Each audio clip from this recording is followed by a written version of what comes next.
I don't know why this is okay. Maybe this is a stupid question, but I don't know why this is illegal. It's like the least immoral thing he's done. I mean, he's definitely done worse shit.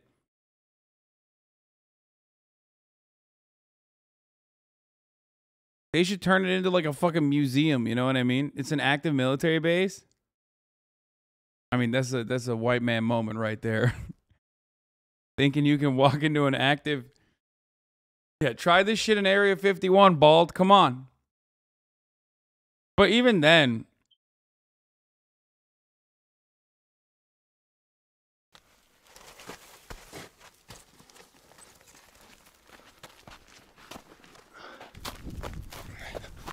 To be fair, if it was like still an active military base, like, I mean, they could be doing like bombing operations, you know what I mean? Like, especially, okay. So the way military bases work, the way massive fucking military bases work is that like, if there's still fucking planes and shit flying over, they could be testing weapons, you know what I mean? Like, you could get fucking lasered.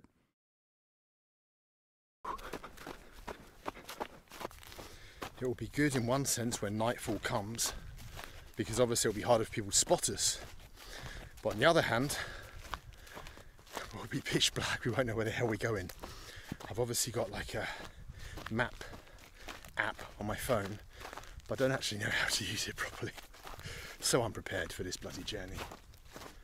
Anyway. You alright, Linchik? I'm Russian and it's a super secret military base. They can fuck them up to 20 years easy. Come on.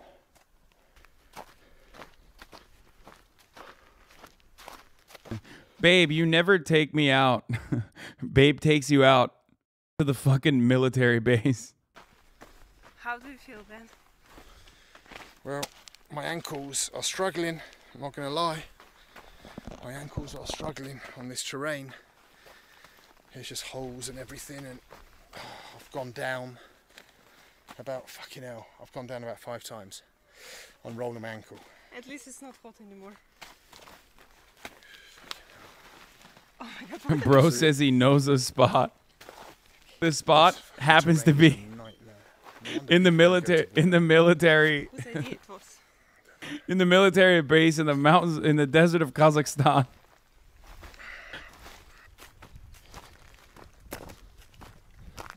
Alinchik, how you feeling? I feel...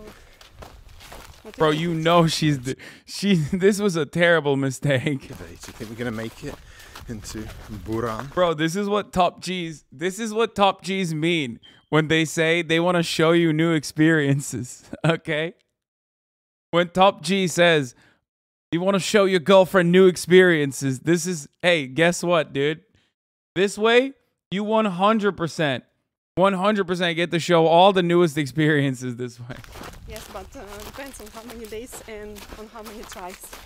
Oh God, yeah. Oh, more tries. I think if we get caught, that's it. I'm going home. I can't be walking across deserts at my age with my ankles. Listen, at least he's like far away from women, like the local women, when he's doing stuff like this. Going in circles? Yes. In the distance, about half a mile, I see some black lumps. Bro, how cold is it gonna get at night, by the way? Doesn't it get hella fucking cold at night? I don't know what they are, who they are. Did he account for that? I think man-made. Hopefully not some kind of guard post. We'll be there in about 10 minutes and we'll find out. Right over there in front of me.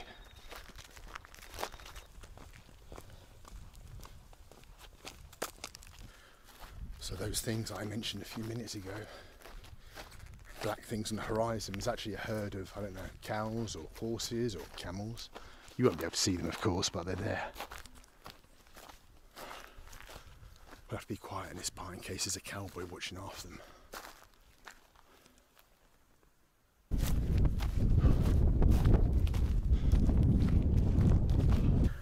How do you feel?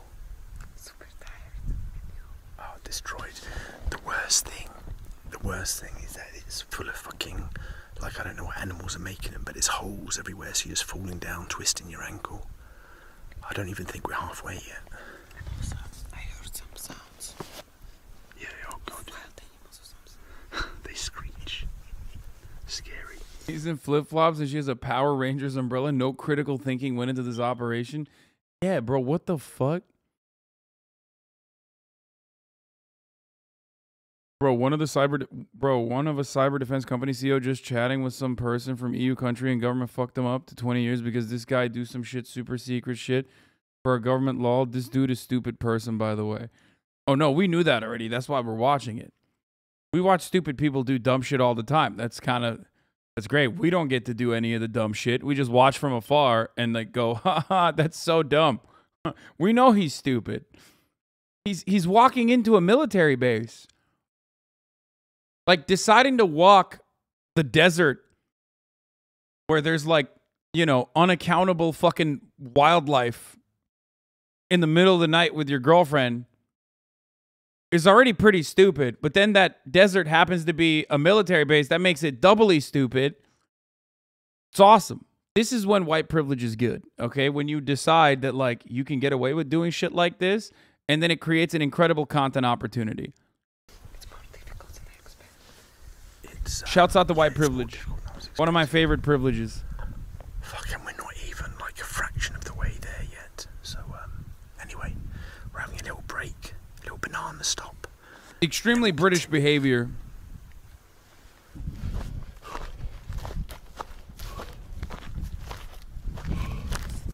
So, guys, look on the map here. You can see that we've gone into this red. Damn, bro, watch out, doxed. This red shaded area is basically the Cosmodrome area. If we get caught now that we've crossed into it, we're in big doodah. This area is patrolled by FSB, Russian military police. So yeah, we got to be really careful now. Military area says there, my place is here.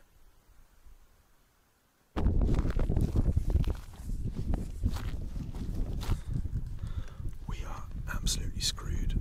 It's 2:30 in the morning and we've got 10 kilometers to go. 10 kilometers to go, fucking hell, like, we can't walk on this terrain 10 kilometers by the time the sun comes up, which means we're going to get caught, basically. It's guaranteed. There's no buildings to hide in, there's no wood, there's no forest. We can walk back and not get caught, but that's 20 kilometers back to where we came from, then the whole thing was a waste. Bro, I think, like, at this point, I would be looking to get caught. Because I feel like at least if he gets caught, like, he has a higher likelihood of returning to civilization. I don't think he understands what's going on. Am I crazy? Like, it's literally better if he gets fucking caught. Because at least if he gets caught in the situation, like, he can return to civilization at a certain point. Maybe after, like, being investigated, possible detainment. But, like, you know, eat the jail time. It's probably better than fucking dying in the desert. We've got 10 Ks to go and we're near the Cosmodrome now, which means they can be patrolling, and as soon as the first light comes up, we're screwed. Like, what is that fucking phone map gonna show you? Does it show you where the landmines are? No. Does it show you when, like, bombing camp, like, you know, bombing training might happen? No. What if they're testing weapons, dude? You're fucked. We're screwed. We're screwed. We're going to fucking FSB prison for 3 days. And this trip was like disaster. This has been the hardest thing I've ever done physically, maybe mentally. But we just have to accept that we're going to walk on, I think, but we're just going to get caught in the morning. That's it. There's no way around it. I'll try and hide the SIM card as soon as they come out and take us. But yeah, looks like we're going to a fucking police cell for a few days. We didn't give up. We're still going. It's about 3:30. I can see the hangar of the Buran, like miles away in the distance, about 5 kilometers away. It's just a matter of, can we get there before sunrise? This is insane. Guys, just over there is the Buran shed. The Buran shed is kilometre in front of me. We might just fucking make it. If there's no guards around, we might, miracle of miracle, have made it. Let's see. Guys, look. Bro, how does he not get domed, dude? I feel like in America, they would have domed him. Like 100%. Like most military bases are like this, where it's like, you know, there's like 80 fucking miles of desert until you reach your like target. You reach like any semblance of civilization. But I feel like you would get domed before you reach that point. They have like drones and shit constantly patrolling. I guess they don't have that in Kazakhstan, but an old Soviet sink.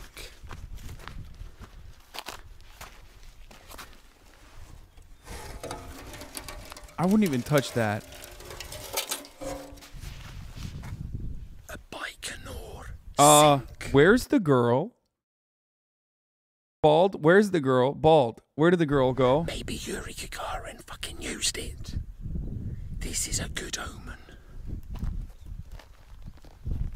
Oh my god, we're so close. He says we. I don't see her.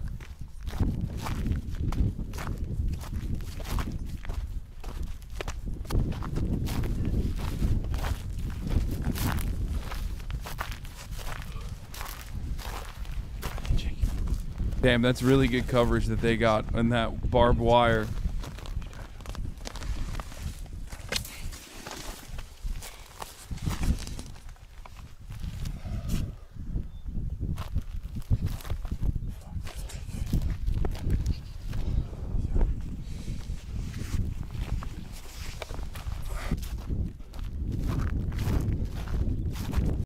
Next to the barbed wire, it says, do not walk over active landmines. I'm sure the landmines are gone a long time ago. It'll be fine. I'm going to be honest, it is pretty wild that he got to walk over there, though. That's crazy. For making it.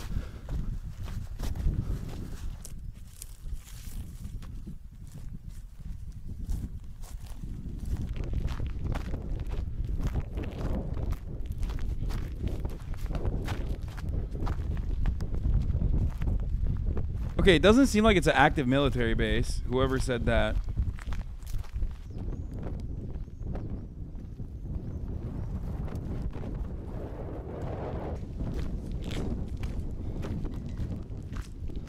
No longer a military base and not a military one. The hangar where Buran is stored is abandoned. Buran itself is hatched by Kazakh businessman Musa Duran, with whom negotiations were underway in 2020 to return Buran to Russia. It's all boarded up. How do we get inside?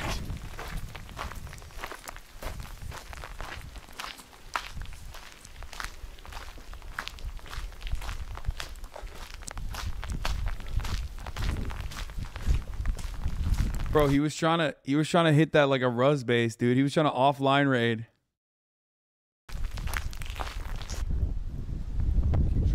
Go around one more time.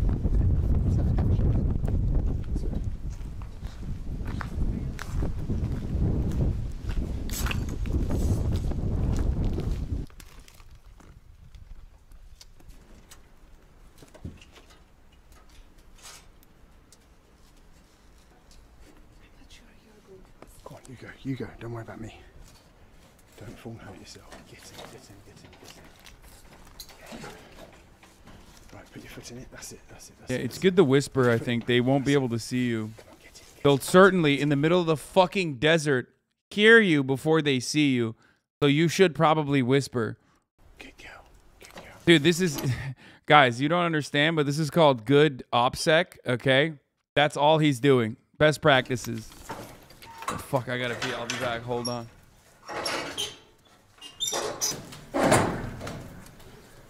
That's how a middle-aged Gopnik breaks in.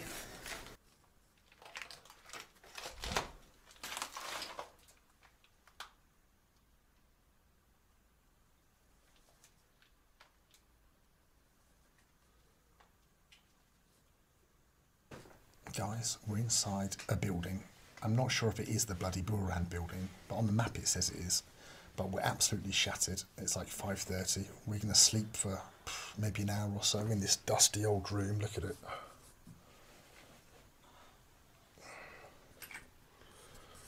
We're going to try and get an hour's sleep or something, and then continue exploring this shed when we wake up. See you guys in a bit.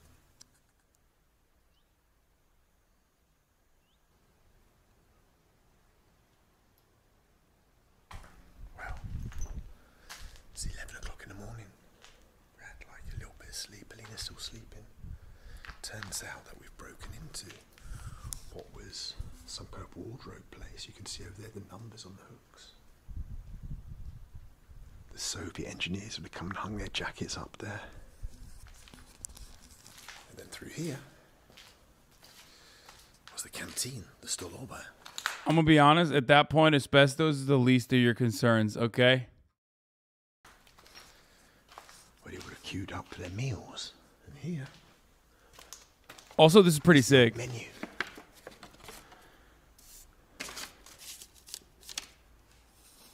Some of the brightest minds in the Soviet Union, the greatest engineers building space rockets, queued up in this very room for a meal. But we have to be careful. A couple of guards came about an hour ago and put the window back better. And over there in the very distance is a guard hut. The kind of guard hut you see in like war movies or from the Gulag. There's probably someone up there watching. Russia pays 150 million a year for this entire complex, and so they don't want people snooping about uninvited.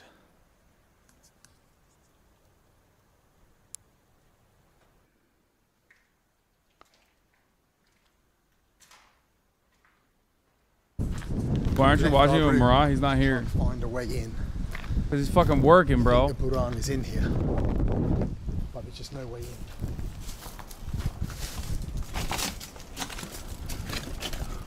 Maybe yes, maybe no, but we need to get in. Oh, they've cut everything down there. They've sealed it all up. They've done such a good job sealing this place up.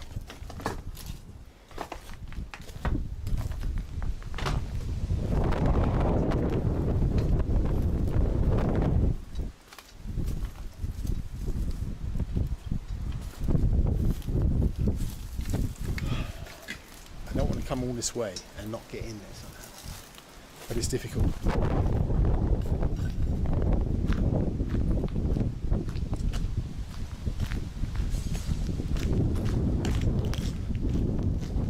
The guards keep coming round, so we have to be quick. You have to get in somehow.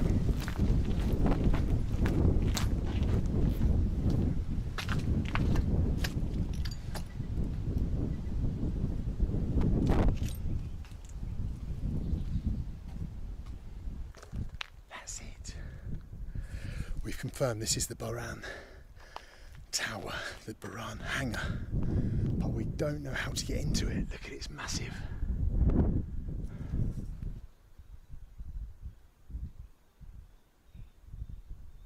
So we were unsure before because the way the building's designed, we could only see that it was 3 stories high, but when you come back a little bit, you can see how bloody tall it is. Look at it, it's massive.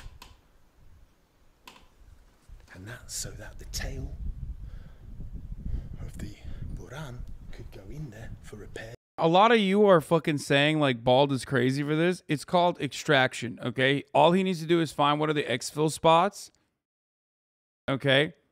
And then every single item that he picked up on his journey, he can bring back to his main base, okay? That's all he's doing. He hasn't encountered a single fucking scav yet, and so far he's doing great.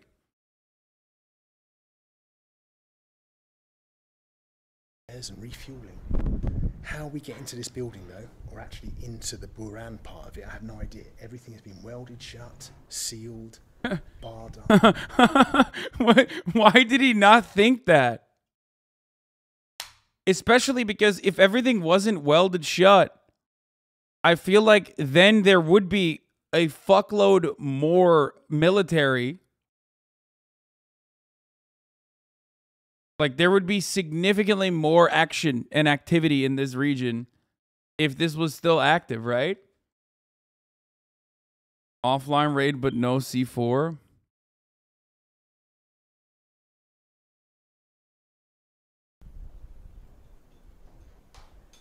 All we can do is get into like some bloody Stolovaya. We want to get into the actual Buran, but I don't know how. There's a ladder right there, man. Keep trying. We thought of a plan. It might work.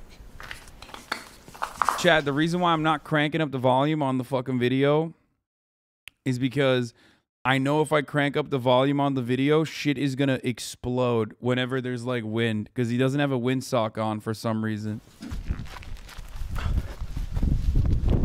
Haha! Yes! Yes! Use the ladder. Let's go. Bro, what the fuck? He sent the girl first, too. He's like, yeah, you try this.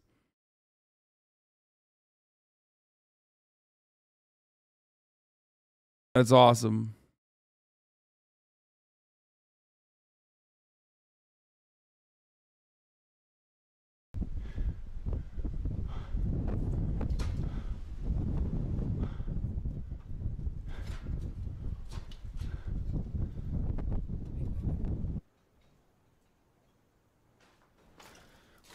The real gentleman ladies go first.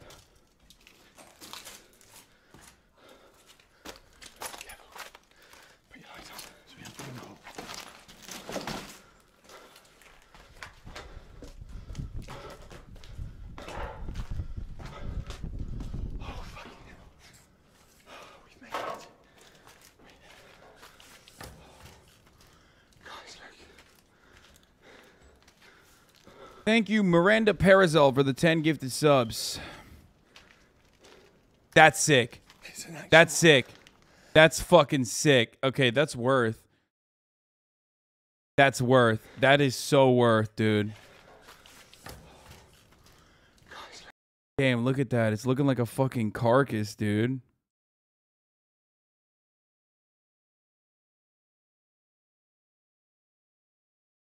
That's wild.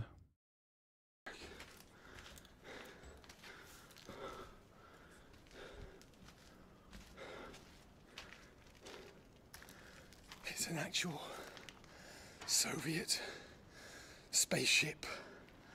The Buran. To be fair, like, I mean, this is the final stage of being...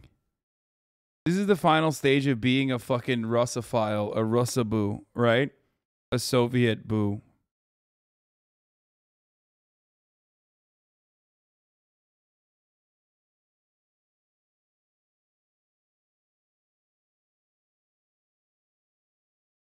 You just break into a fucking old base to find unearthed Soviet treasures.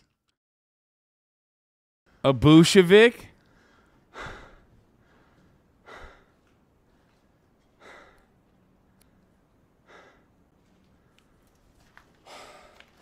This is peak bald and bankrupt. Peak Soviet. Peak everything. We made it.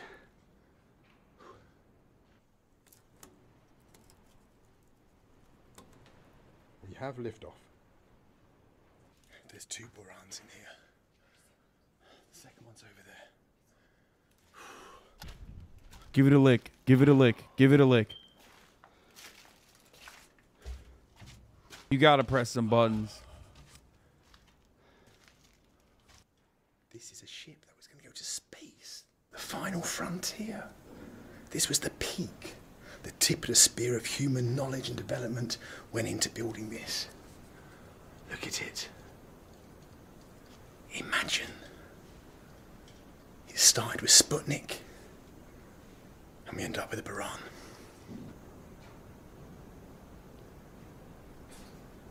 I just read that you even need a special permission from the Russian government to enter the city of Baikonur, disregarding that base.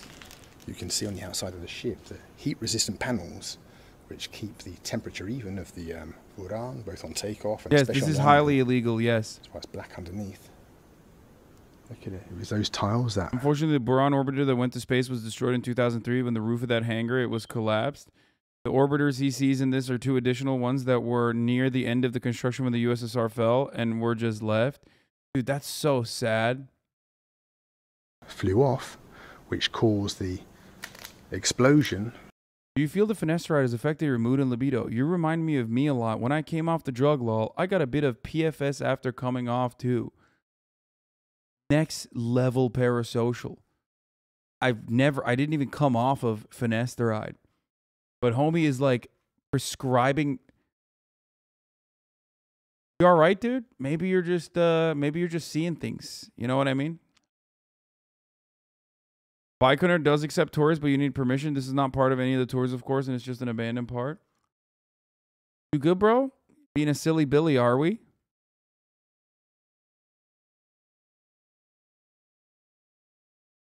Did he just do this for content, or did he get lost? Yeah, dude. He got lost. He got lost in Baikonur and ended up in a fucking military base that's like 80 miles in the desert. No, man. He's...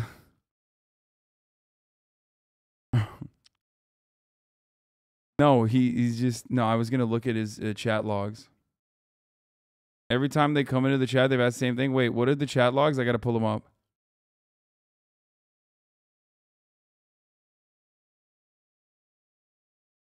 Of the, what was it, Discovery, was it? The Discovery aircraft, spacecraft? Or the Challenger, I don't remember. But anyway, those little... Do you feel like finasteride is causing mood swings? Same thing happened to me and I'm your age. Don't take it the wrong way, but I think your mood swings are from the fin you're taking. Hope you don't have any issues coming off either. What the fuck? Bro, I've been taking it for years. Number one, I used to be significantly more moody. Okay, significantly more moody, and I have old chatters will at least explain to you that, like, first and foremost, this is what causes mood swings. Okay, not fucking finasteride. This, having like 30,000 plus people in here constantly documenting every little thing I do, it is wild to me that I haven't been completely brain broken. But back then, like 2 years ago, 3 years ago, I was way, way, way more angry. Like way, way angrier back in the day. Most of the time, I think I do decently.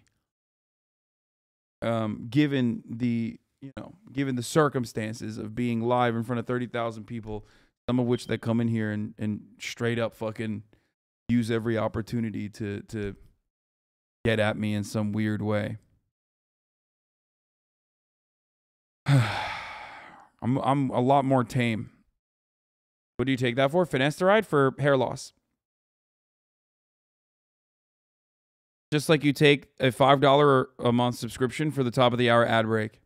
Tucker Carlson does it every night, and look how fucked up he is. Tucker Carlson would not last a day responding to his psychotic fan base. Are you fucking insane?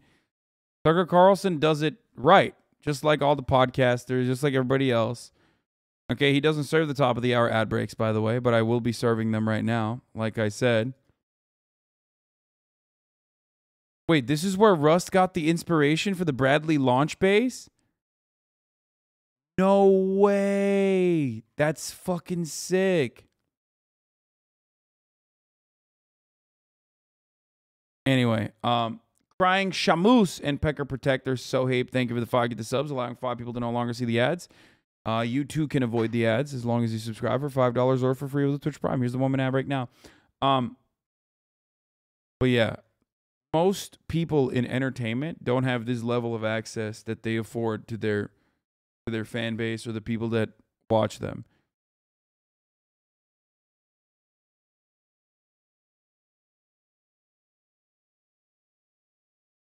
And for good reason. As you can see. Is Finn worth it? I'm not going to make that fucking decision for you. You make it. Panels you can see there. Heat resistant panels.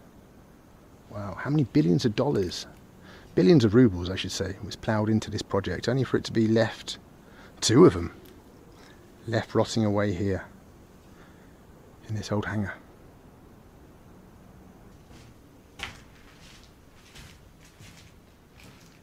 Well, One thing we've learned today is that it's easier visiting a spaceship than the space church. Who would have thought it? What?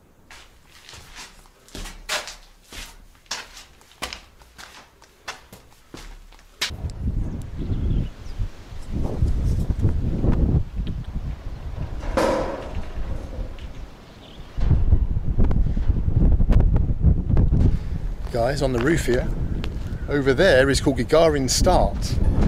And that is where Yuri Gagarin first blasted off into space. At that very point, Gagarin was the first man to leave Earth and go into space. Beating the United States into space, for the record.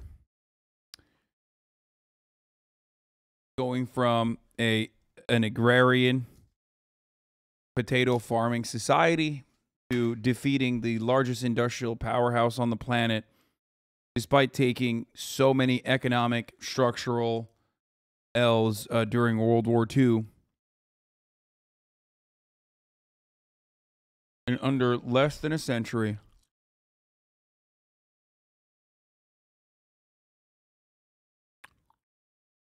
Pretty crazy.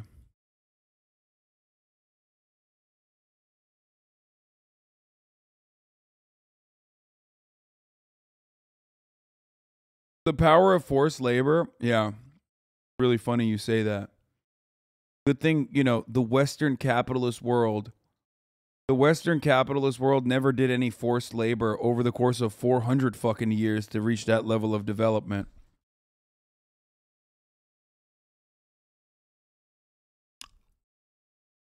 Good thing the Western world doesn't use forced labor now.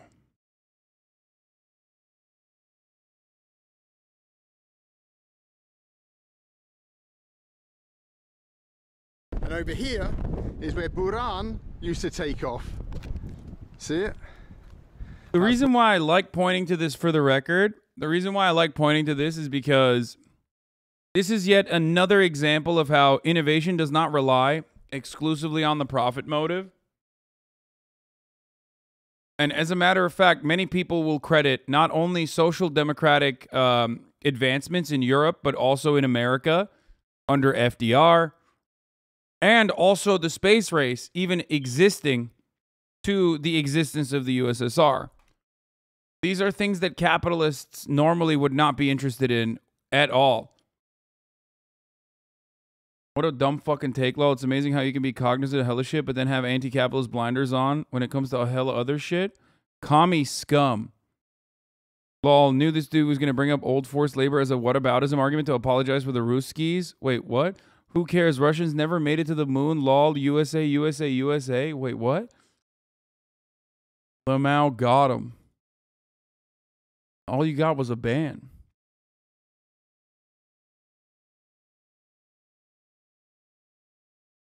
The point I'm trying to make is that there are good examples and bad examples from every form of governance and economic organizations or other trials, tests, methods. Thank you, Aisha Esquire, for the 10 gifted subs.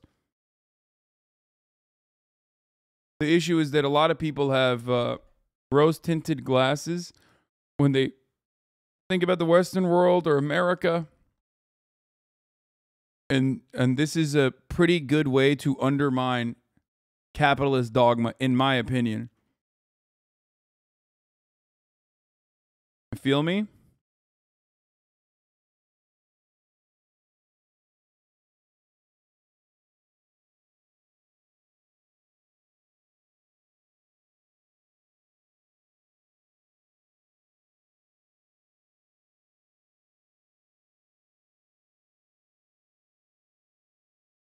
I ran the ad break, chatter. You don't have to try and get me on it.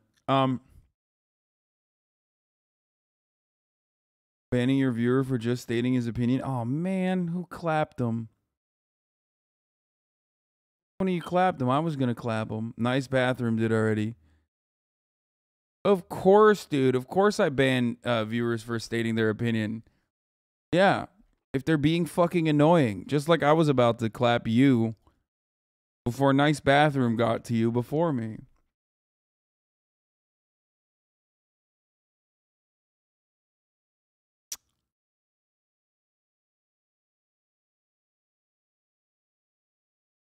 Bummer. Motherfuckers think they have free speech in here. Buran's launch pad. In the past, it was strapped to a rocket called Energia. See you at the unban appeals. Blasted off into the cosmos. Now it's just all abandoned. Look at it. What a waste. What a waste of knowledge, of a lifetime of achievement for the people who built all this.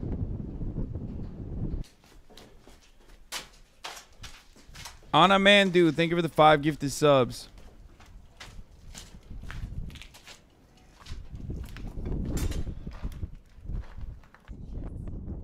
Oh my god, bro. They got tetanus. Okay, guys, I managed to go through the fence and get to the first floor. Ben couldn't make it, so I'm going to show you the Buran from the first floor. Big boy didn't fit. Huge. Also, yeah, he sent female Baldy in for the most radioactive part. You know what I mean? He was like, yeah, it'll be fine. Yeah, get in there.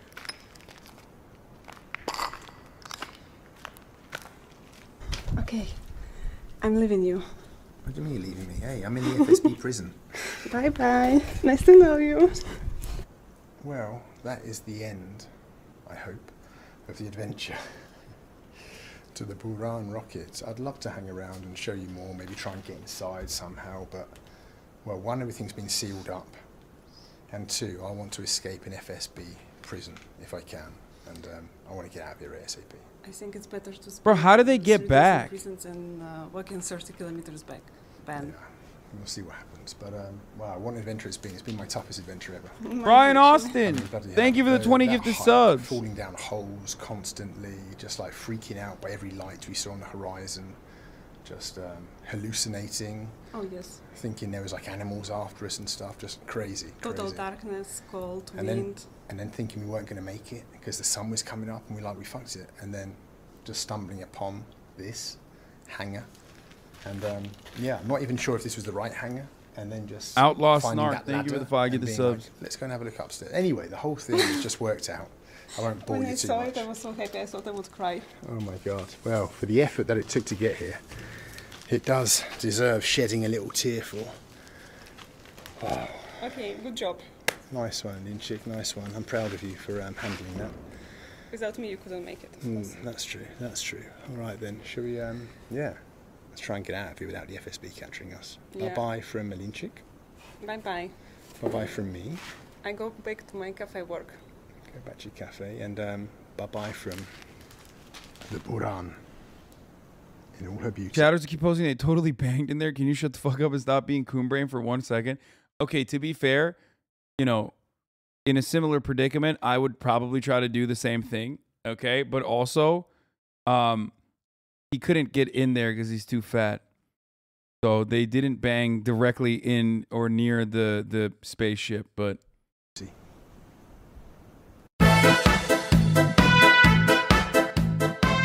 Russian authorities in Kazakhstan seized a British YouTube personality.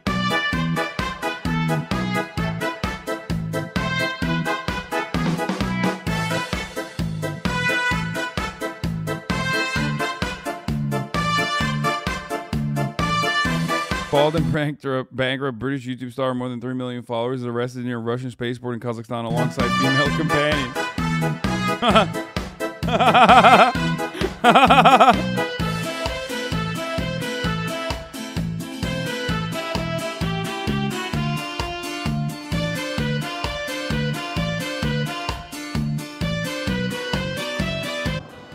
Well, this really is the end of the film. Just a little update on what happened at the end. So we didn't have to walk back.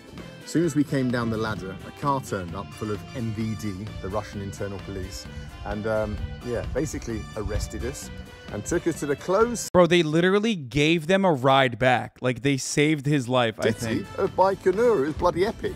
So we spent there the last 7 hours. We paid $50 each. Yeah, like, $50 fine. Straf, like fee.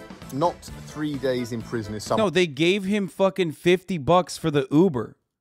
For the Uber services that were provided, dude. Lied to us about. And we didn't walk 30 kilometers back, so basically everyone won.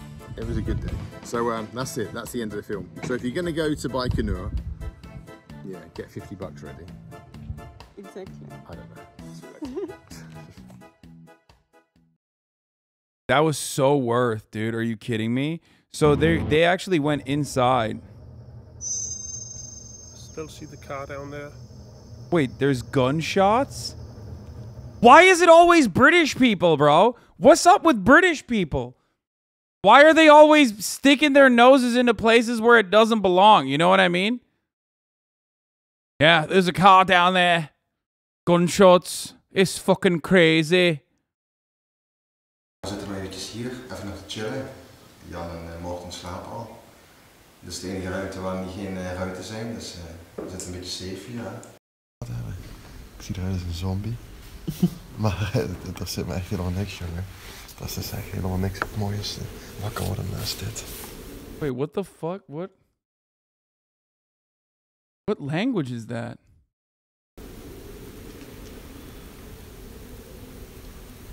They're Dutch Belgian? Oh.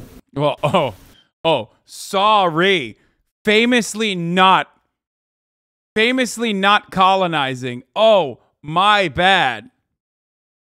Oh, they're Belgian? Oh, fuck.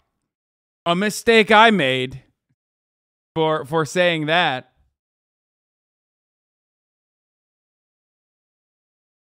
Why are they shirtless? I don't know, but I want to see the inside of it. Yeah. Oh, I wonder if they shut it down afterwards. Oh shit, these got fucking.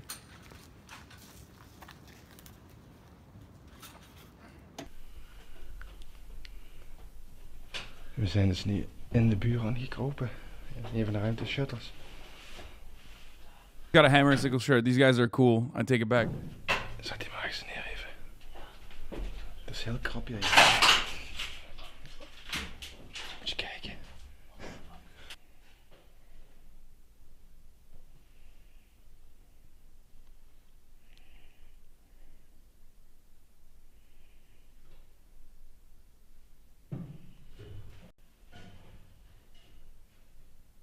Dude, that's fire.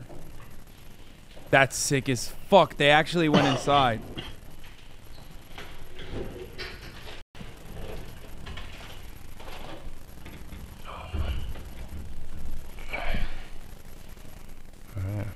Dus gewoon naar die motor, hè? Ja. Hey chat, you think they banged in there?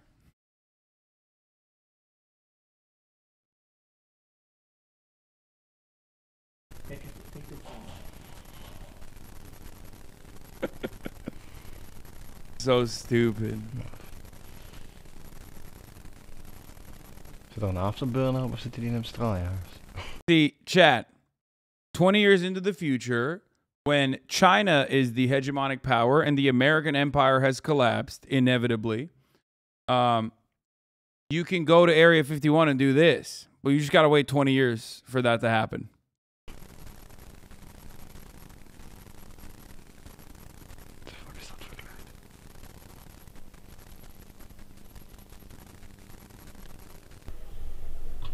That is, I feel like that's so dangerous, dude.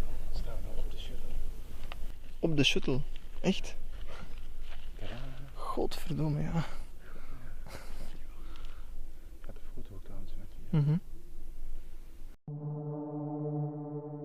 Bro, they brought a drone in there? No fucking shot. Or was that... Die riep dat we moesten verstoppen. Want we zijn naar auto's aangekomen hier, dus... we moeten even stil in deze shuttle blijven zitten. Het is geen straf.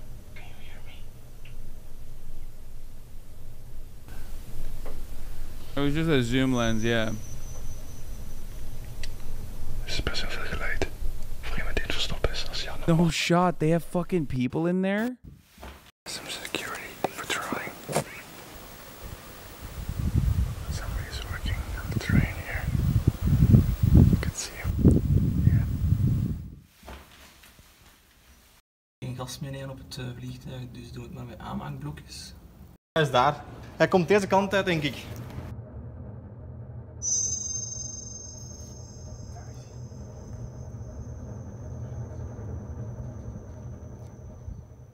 What is urbexing? Voorbereiden je telefoon nog laden. 2 minuten uit de kijk staan. Want dat gaat natuurlijk heel kabaal maken. En dat is niet het enige probleem. Urban exploration? Yeah, no, bro. Yeah, the only time I do urban exploration is when I fucking drive down the street to go grab groceries, okay? Ja, al die kabels en zo. Ja. Ik geloof in u.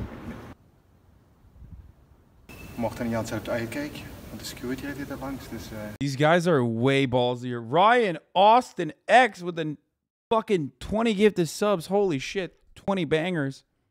Hopen dat hij niet komt. What I was gonna say, these guys are way more fucking bold than bald, by the way. They literally have like... They straight up have fucking like a drone, and there's like, yeah, there's people patrolling outside, don't give a fuck. I'm gonna go anyway, and I'm gonna fucking... Let's go. Ja. Het zal niet makkelijk worden. Oh. Godverdomme, foutmeldingen vliegen me om de oren hier. Hè.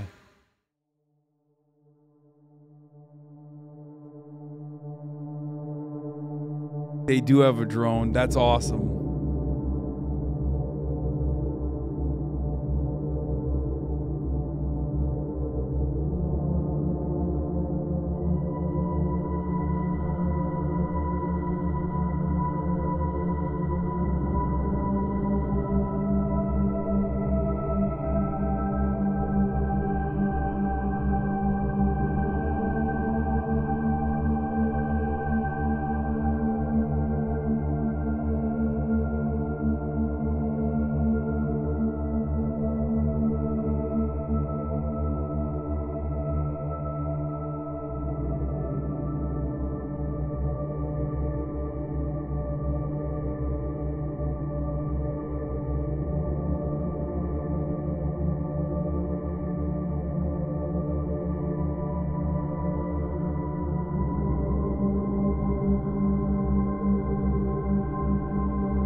Thank you, Outlaw Snark and Gold Gregory, for the 5 gifted subs.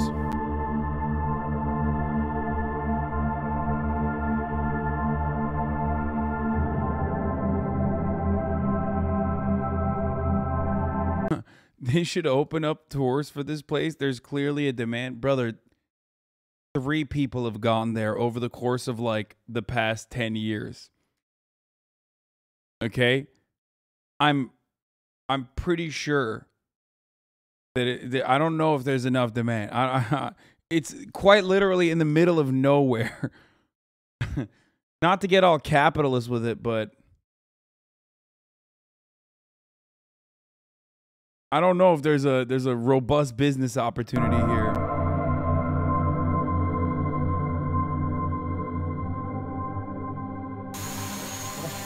That was a very close call, man.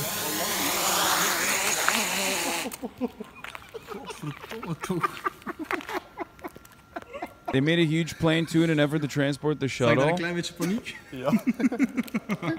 Normaal land je automatisch. Ja, blijkbaar niet vandaag. Holy fuck, man.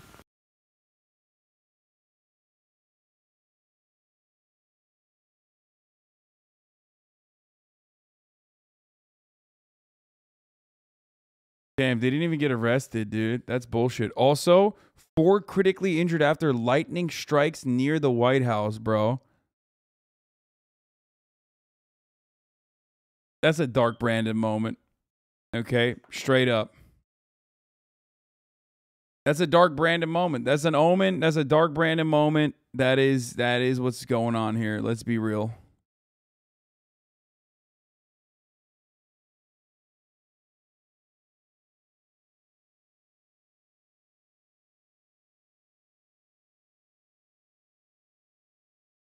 Urban exploration in Spain. I love this shit so much. Guess what we are going to be doing urban exploration with right now, though? We're going to be doing urban exploration as a cat, as a kitty cat, all the way in the future. in a dystopian future where this last cat is the remaining organic life form. Okay? Hey, all you cool cats and kittens. Time for Stray once again. Promises made, promises kept. We're fucking doing the damn thing, okay? And I'm finishing it today. 100% finishing it.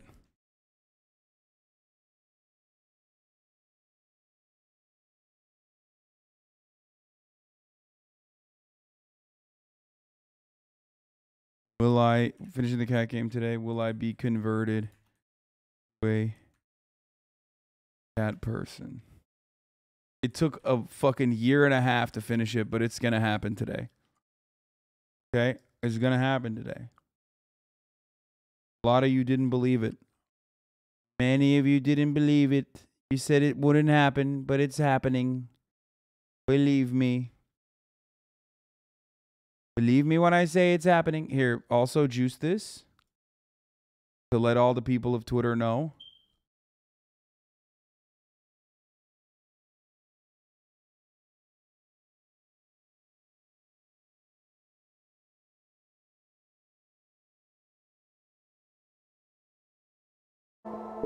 Look, this is what I mean. Immediately, as soon as I start cat game, there's motherfuckers in here that are like, bro, what about Alien? 100 gifted. If I finish it in an hour and a half, I will finish this game in an hour and a half.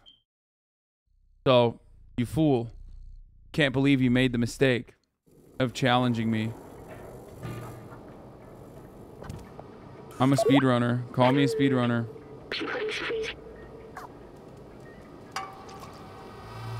Oh, fuck. I got murdered mercilessly last time I played this part of the game. You gift 100 if you fail? Sure.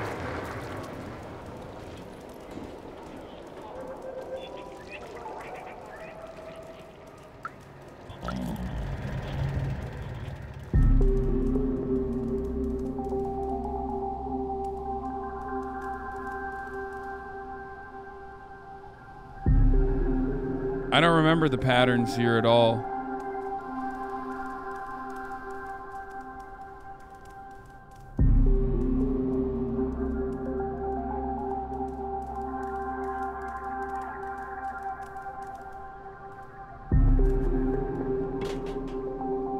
Wait, why can't I jump here? Oh, I can.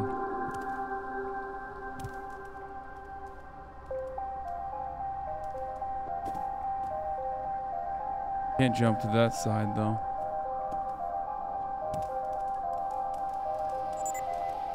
Nope. Wait, can he see me? What? I don't understand.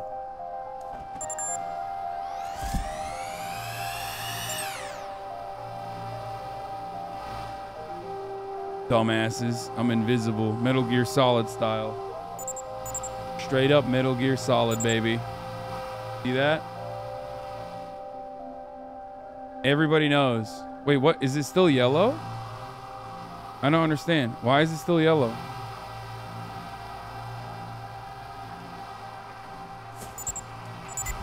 Shit!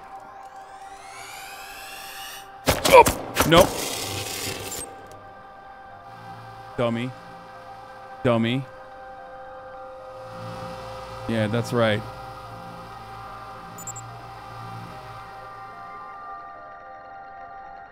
Your AI's got nothing on me, big guy. Hate to break it to you, but you're fucking washed.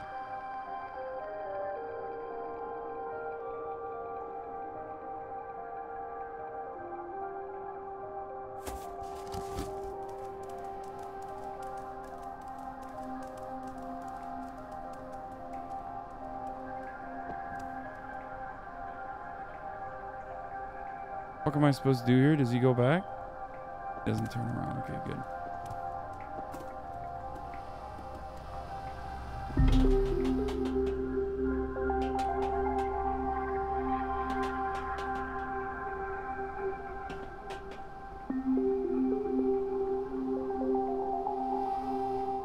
Fuck off, dude. Oh shit, this one's gonna be tricky.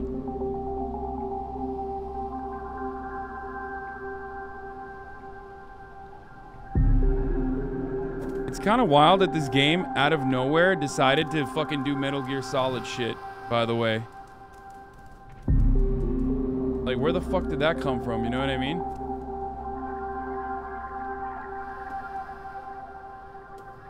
Wait, what am I doing?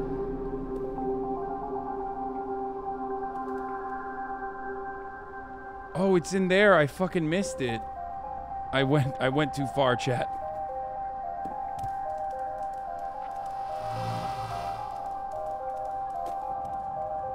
Yes. All right, where's the robot at? Uh-oh. Uh-oh.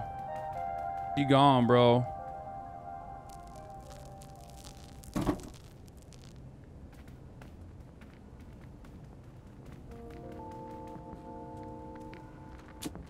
Oh. She up here? Uh-oh. Oh, no. Oh, no. Did they get to her? Before I could make it? This is devastating. Where the fuck is she? Did she not even leave a note for me? Oh my god, I'm such a powerful cat. I didn't even have to push that off to break it, dude. I didn't even have to push that off to break it. Cat power.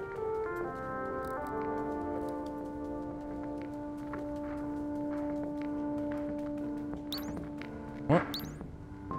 What? The fuck is that beep?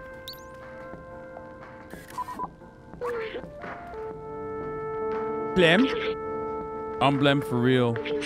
No sign of Clementine. Oh, what's that? Looks like some kind of coded message. We're gonna have to play detective to figure out what happened to her. The answer lies in my stuff. And then there's 4 symbols. That's a desk with a plant on it. Nice little table thing. The third is the fourth is a lava lamp. Third is a spaceship with legs, and the second is rocks. Crystal mommy. Lava lamp is right here.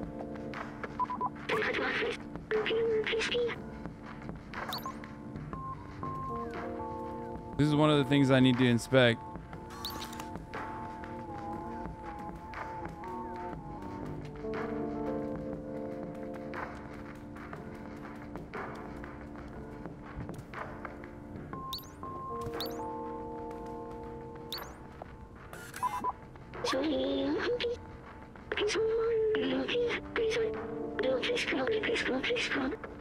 Where did it come to? Okay, come to. There's a lava lamp here. That's not the right one though.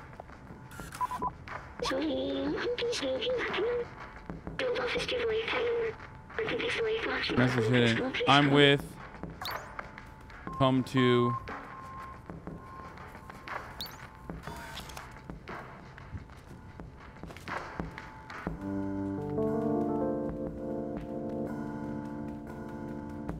Okay, rocks. She's in the rocks. Crystal mommy. I'm with Blazer. Come to. And then what's the 4th thing?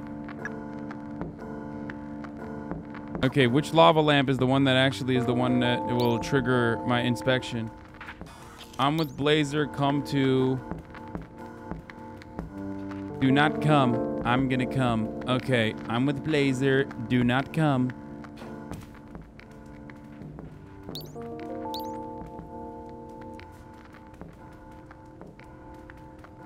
Where the fuck is the lava lamp that works? Not in here. Okay.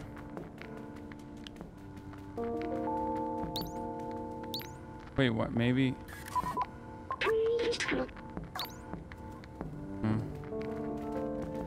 Am I missing something? No, we already inspected this. Wait, what? Oh, is it?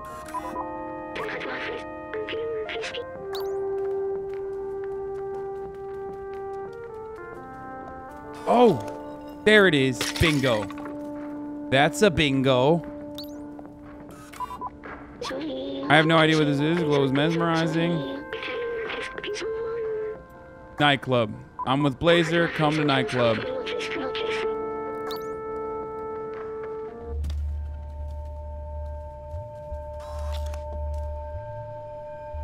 Fuck, I gotta do this again now. God damn it.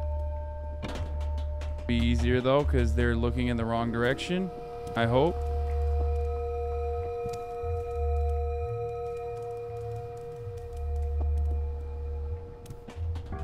Can I just jump down here and just fucking... Yeah, there it is. Let's go. Fuck you, bitch. Fuck you, bitch. Yeah, get fucking pissed on. Cat piss time. Hey, have fun with some toxoplasmosis, motherfucker. Alright, where the fuck's the nightclub? Oh, the nightclub is like where the bouncer is, right? So it's different than the bar. That's not it.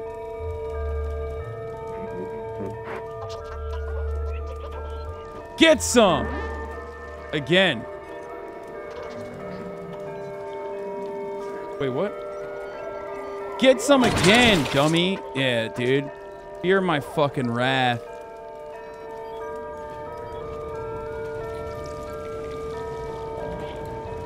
Rip his ass, dude. A-cab.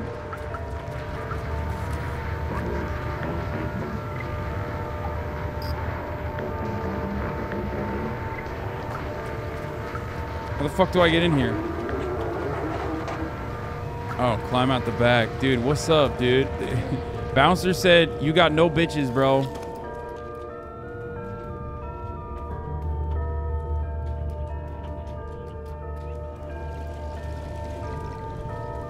Bouncer literally said, you need to have girls with you to be able to get into this fucking nightclub. That's a bad ratio. That's what ratio used to mean back in the day. How the fuck do I climb up the back of this thing?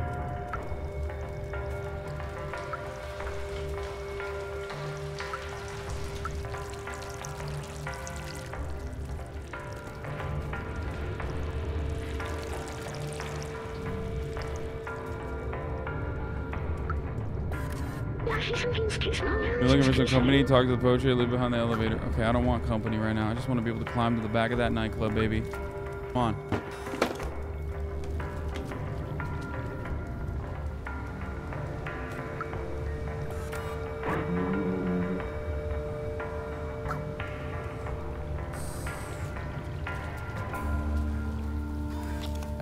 Need pussy to get in.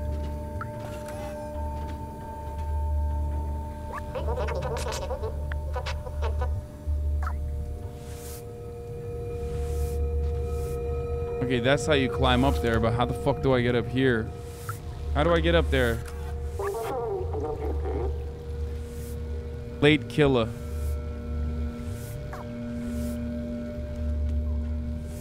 That seems like a name for a fellow. I'm sure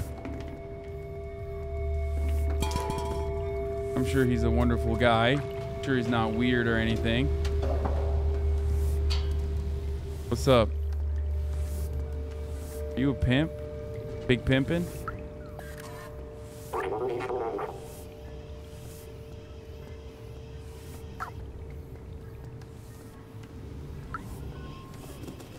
Okay, he was chilling. He wasn't even... ripped ass robot. How do I run up to the other side of this? Gotta be something I can jump to. Oh.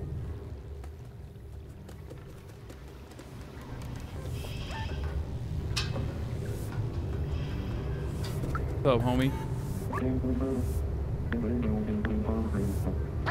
Damn, that's what I'm talking about.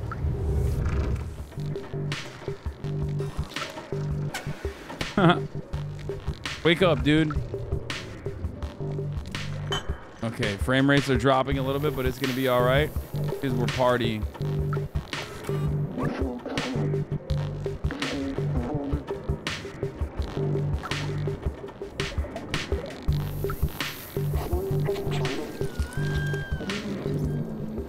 Okay, we got no time to party though.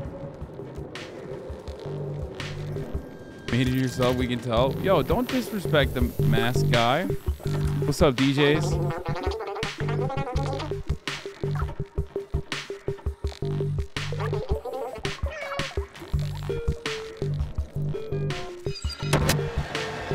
Uh-oh. Oh, shit. Yeah, put it up, dude. Hey, yo, put that shit up. Let's see where it takes me. Fuck it, YOLO, you know what I'm saying? This way I can get a better look at the nightclub from up here. Okay, this was not a... I thought this would give me more...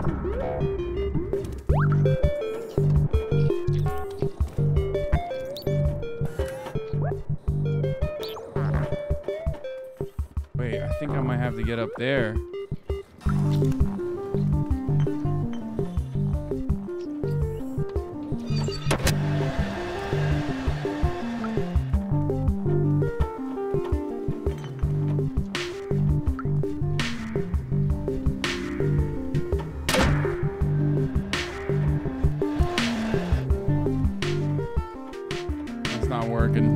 I thought, like, I need a lever base to be able to pull that down. What happens when you let a cat into a fucking nightclub? Wait, is this it? Is this Blazer? No. Oh, let's go.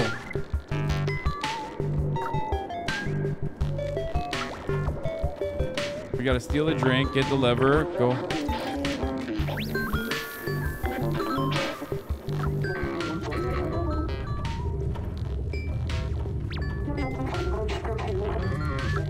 Damn, bro, Blazer, come on, let me in, bro. I'm friends. We're homies, dude. Blazer. Take strange drink, that's sus. I guess robots can't be fucking drugged, so.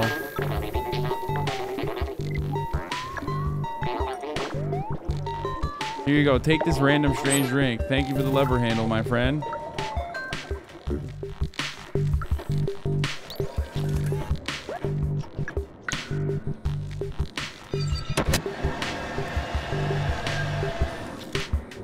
There we go. All right, let's go. Elevator time, DJ Motzi.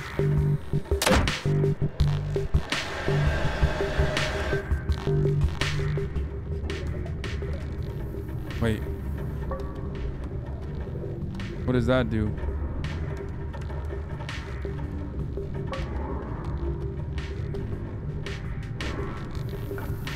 Oh. It moves those platforms.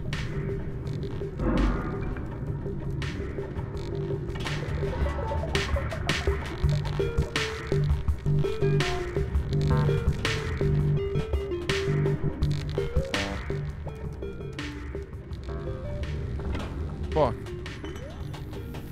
Another puzzle. God damn it. All to see the homies. This is how it feels like sometimes when you know.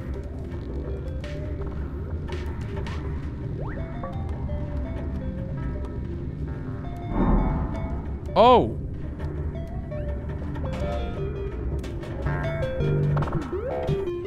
Wait, what?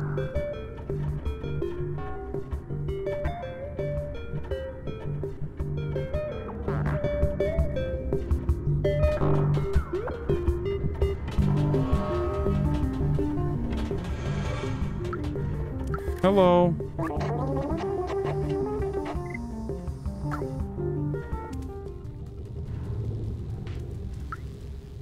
Whoa. What? Did Blazer cook us? Bro, you're a robot. You don't even have a mouth. What the fuck?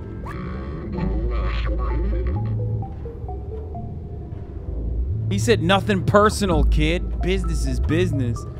That's why you could have never trusted a guy in a sick-ass blazer that's not even a fucking blazer.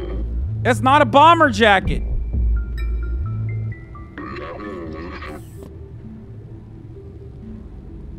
Not even wearing a fucking blazer.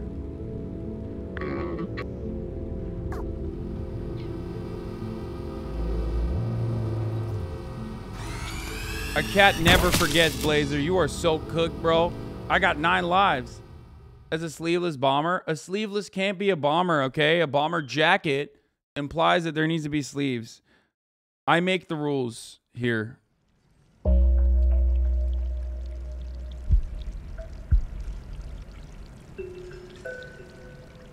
What the fuck?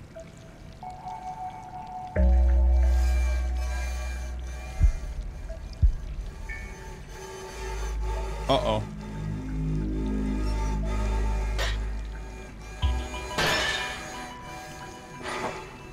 Dude, you can't touch me. Oh no, my robot is gone. Bro, how will I translate useless text? Devastating. Absolutely devastating. I'm naked. Jail.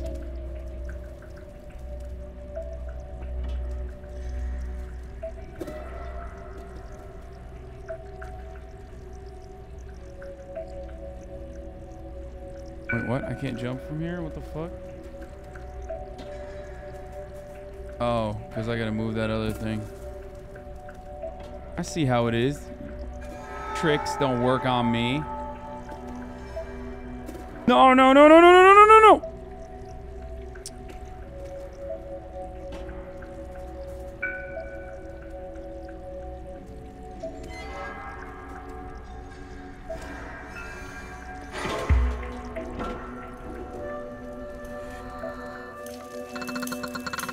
What the fuck?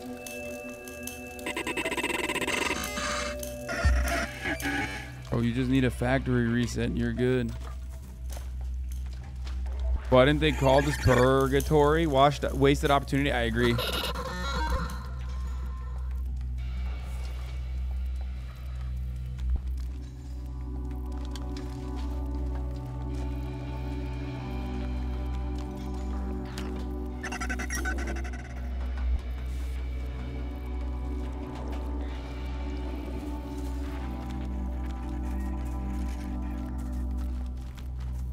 Just sad, bro.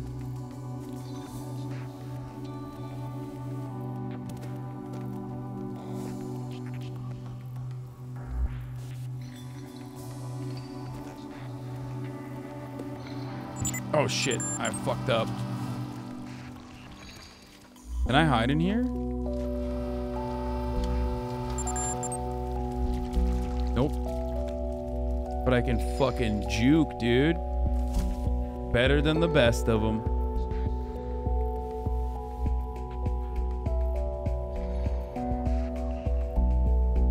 Someone just said, my kitty is outside, I'm alone, Sag. And this is like the fundamental thing I will not understand about cat owners is like how do you let your cat just go outside by itself and just chill and hang out and shit? Like that seems ridiculous to me, you know what I mean? Like if you need companionship, why the fuck?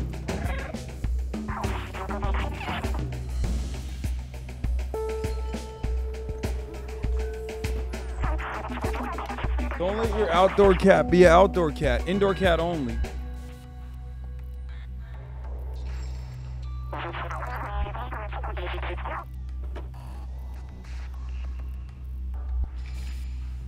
My friend's cat is the king of the neighborhood. What the fuck's the robot saying? I can't understand because I don't have my brobot.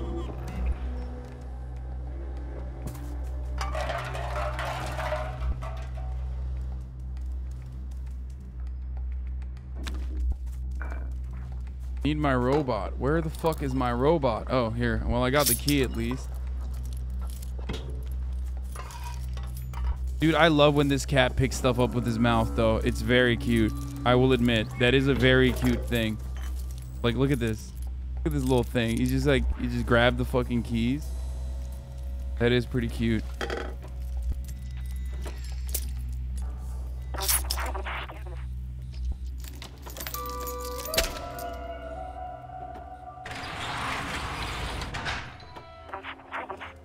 Bro, where is my robot?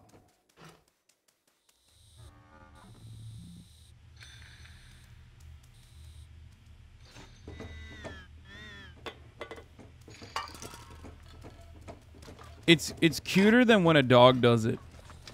I'll admit that. Like, dogs pick up stuff and it's very cute, right? But it's much cuter when a cat picks stuff up because it's like smaller. Seems like a boss mission area.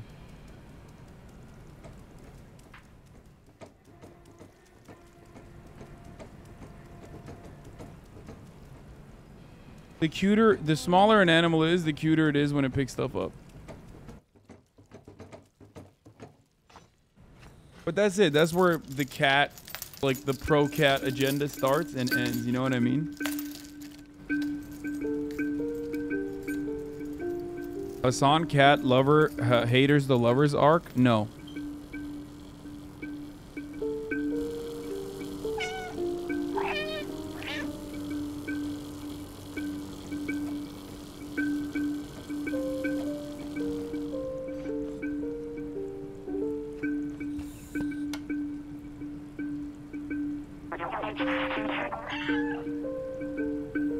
I will not get a cat. I will not go full ooh. I will not become your fucking cat daddy, okay?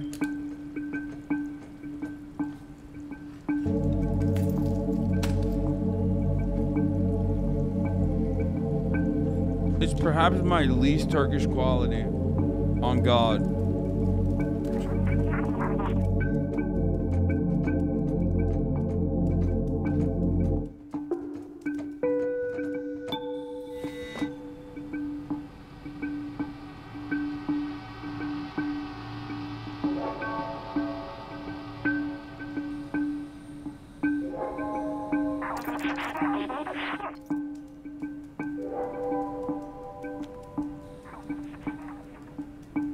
You don't like cats because you are a cat? Yeah, except every cat person I've ever met my entire life has thought that they are a cat themselves. So I feel like that kind of undermines your argument if you're saying like...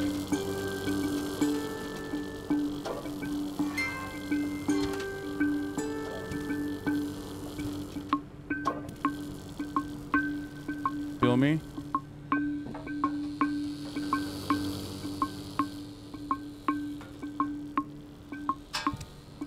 Shit. Get in, get in, get in, get in, get in. Oh, this dumbass didn't even save. Dumbass didn't even see me, bro. Fucking done. Dummy.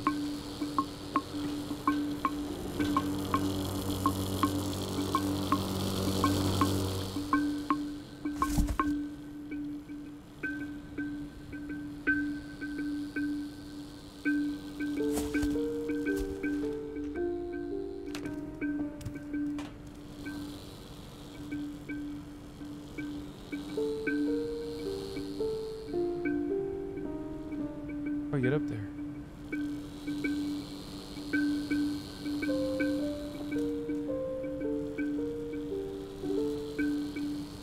Dumbass can't even see anything in front of him. What the fuck?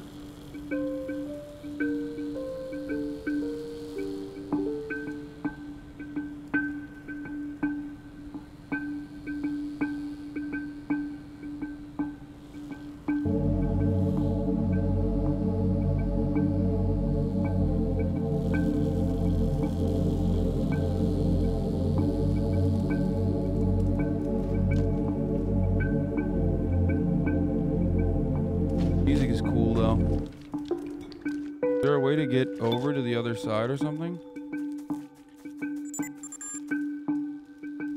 Oh shit.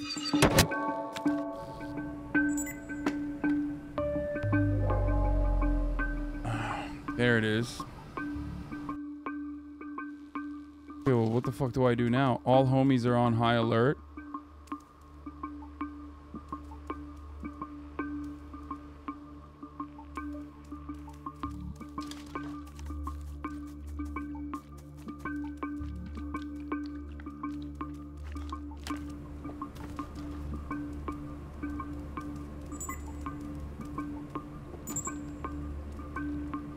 Take it. What? No. Shit. And get in there for now. Till I plan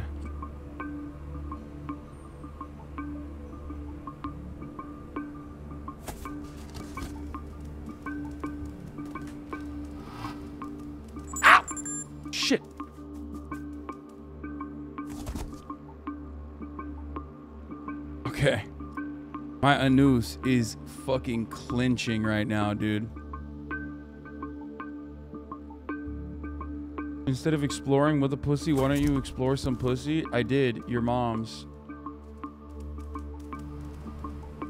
No! No! No! No! No! Fuck you, dude. That is fucking bull, dude. That is bull. Wait, do I start from the start? That's gonna be whack as fuck. I should have never made a mom joke, dude. I just got fucking clapped up. I used all the... Shaw, that sucks.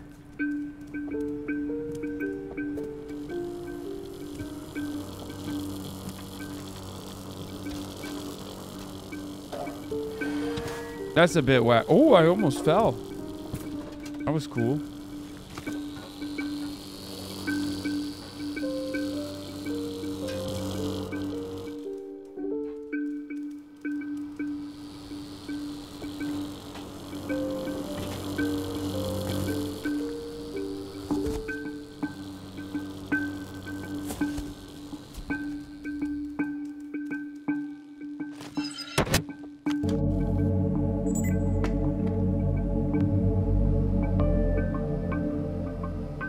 It's not a speed run because I know where to go, but like even then I don't.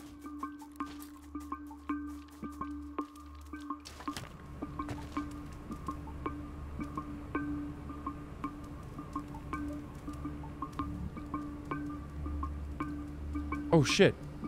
Be under this thing. I didn't even realize.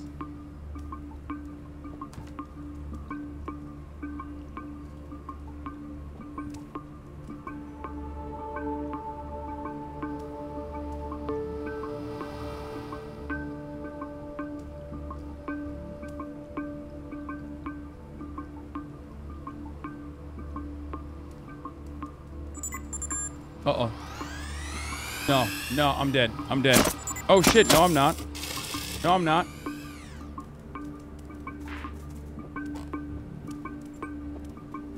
No, I'm not. Oh, I made it. Oh, speed run. Speed run. Speed run. Speed run. Did you guys see that? I fucking juked. I juked them. That was sick. Dodged.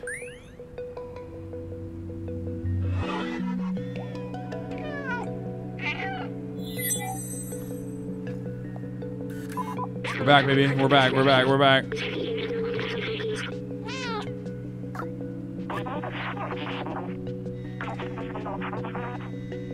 Bro, these robots are so dumb. Do they not see the fucking robot?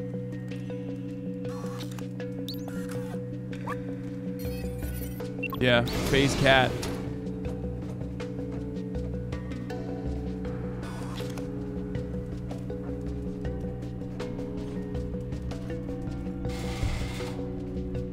Oh, dude. Gotta fuck this up.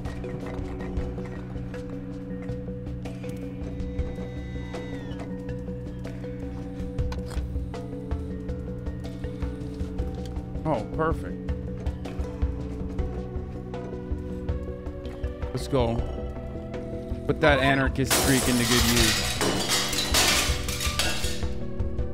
Now move this.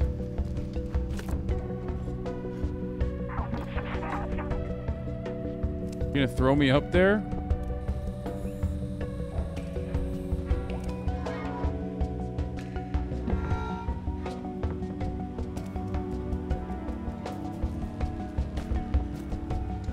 What the hell is this? A song?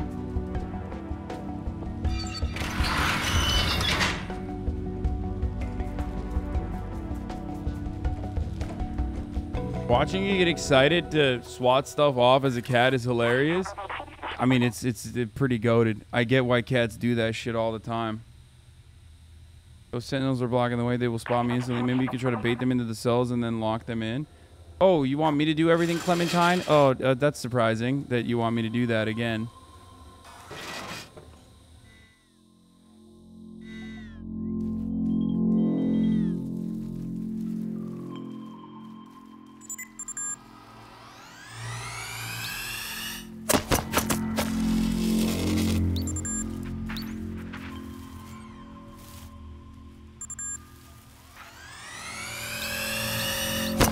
Wait, what the fuck? Oh, I thought I... Yeah, that thing shoots you. This game is not for children. No child should ever see a cat get fucking tasered by the American police force. You know what I mean?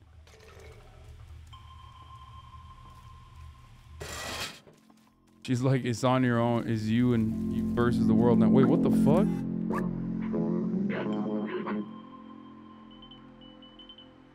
Aww.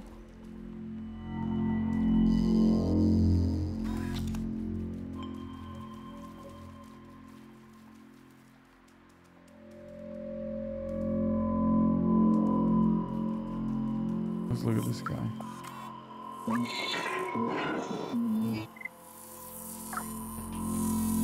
Damn.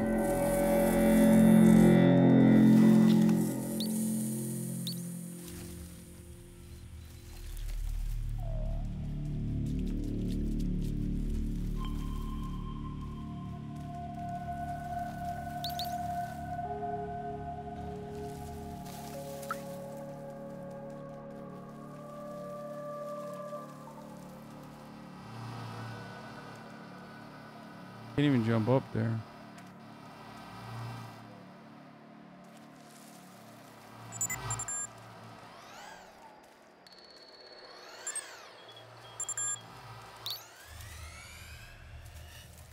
Oh! Ah! Ah! Jump! Jump! Jump! Use door! Lock him! Lock his ass! Let's go! Get fucking twisted! Twist your dick, dude. Get it fucking twisted. I'm a motherfucking cathlete, dude. Why? Why did you think you could play with me, dude? This is one dangerous pussy out here. You see that? Look at this. I'm running around chasing after my fucking tail like a dog right now.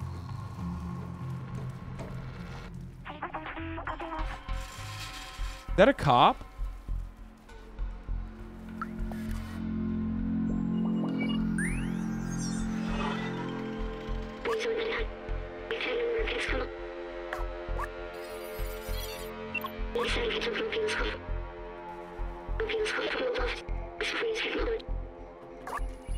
That's insane that they're doing this, dude.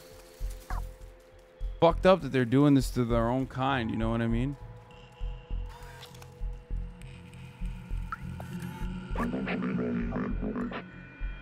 I only have 758 years left and I'm free again? What the fuck? Yo, this is at the yard. Oh, I gotta do the same shit again. Bait 2 at the same time?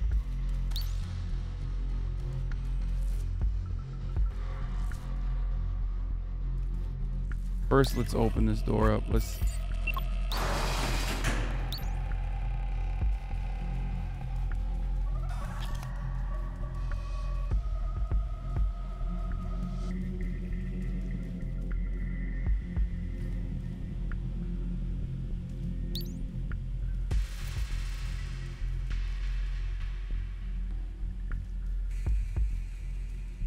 Fuck, this is gonna be hard.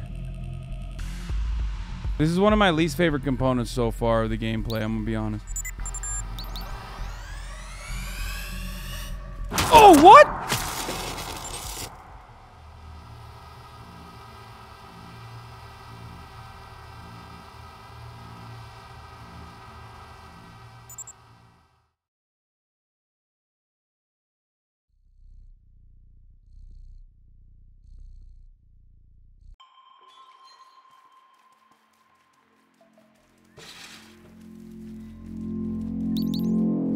Oh shit, I can go through the fucking...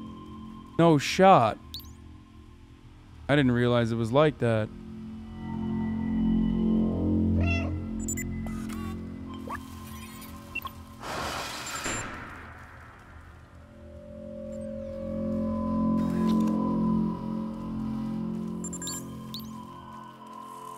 That's one.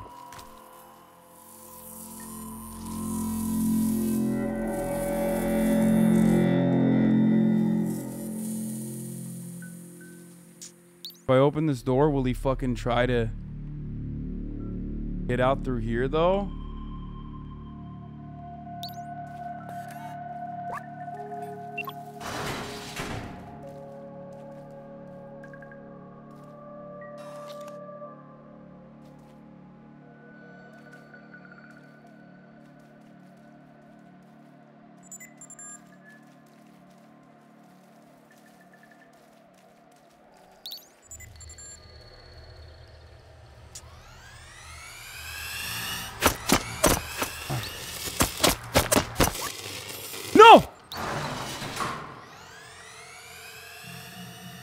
Fuck.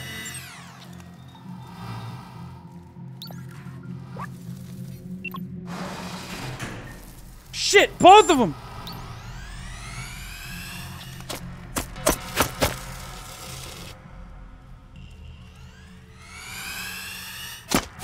No.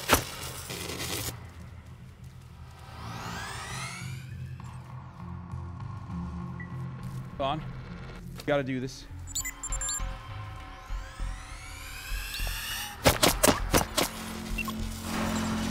Yes! Yes! Get it twisted! Get it twisted! Goated! Goated! Fucking goated, dude! Oh my god. Always gamble! Always gamble on me. I'm a cat. What's up? Hey, you like that? Lupin. Lupin. International criminal Lupin.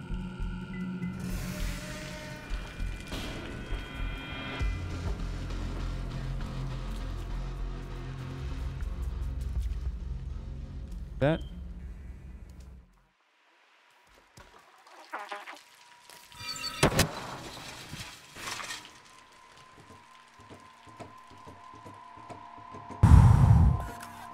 Why is this game so tense? This door, it is the only way out of this jail.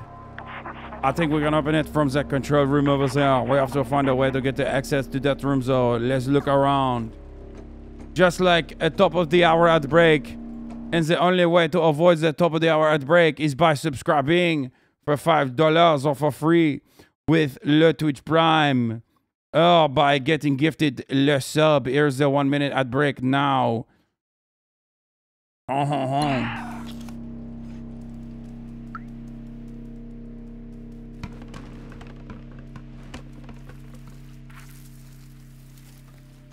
Bro, right here. Throw me up this thing. Hey, dumbass.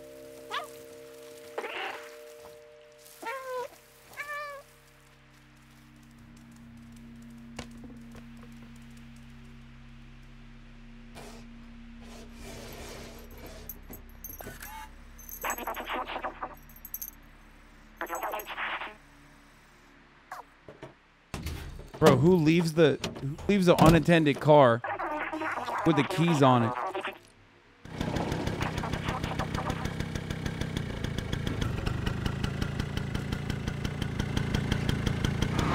Oh, what the fuck? You could have totally threw me off this thing. We didn't need to do this.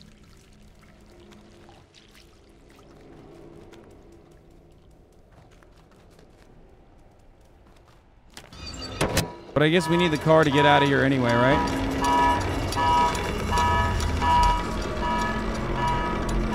It is the prison break. What the fuck? No! No! Le prison break!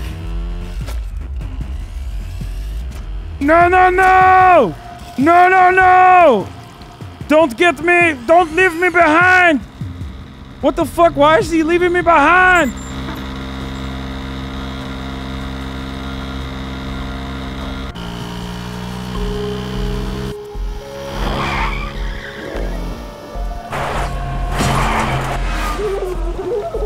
That is le zig and le zag.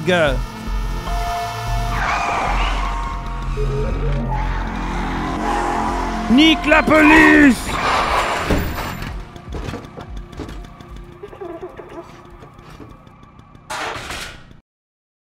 What the fuck? Did she lock me up again?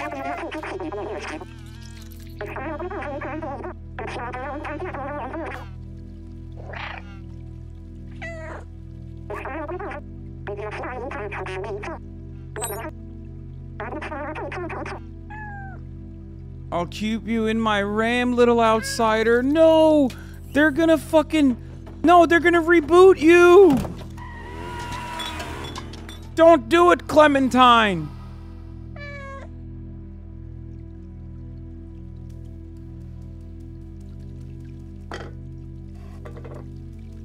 This is sad.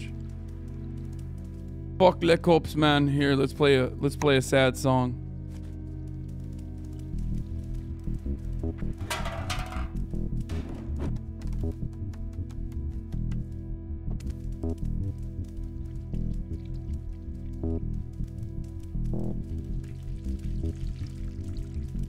Okay, where are we supposed to go now? I totally forgot. I hope Clementine is alright. Let's fix this subway and get out of here.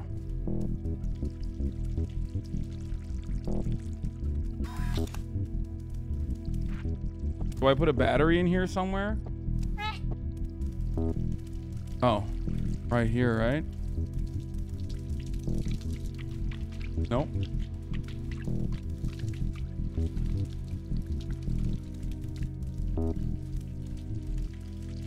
I have to pee so bad. Where is the control room? I forgot where the control room was. And I forgot where they put the battery. Oh, there it is. Sacre bleu pour le batterie.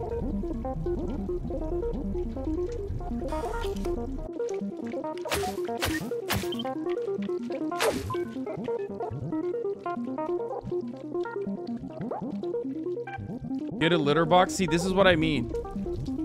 Cat lovers are such fucking little freaks. They're like, oh, get a litter box. Like, I'm a cat, dude. And not a 6'4", 250-pound man.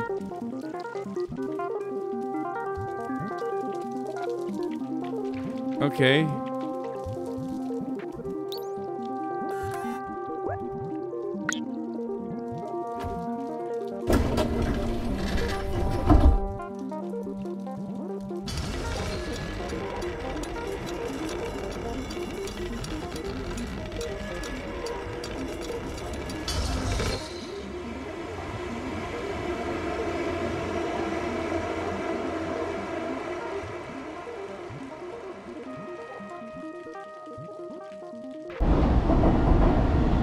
Public transport wins again.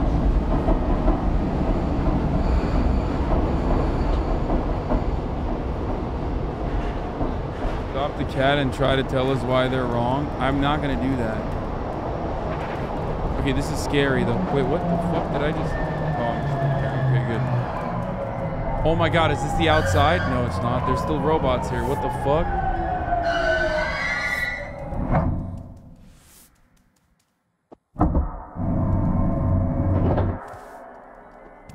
No shot.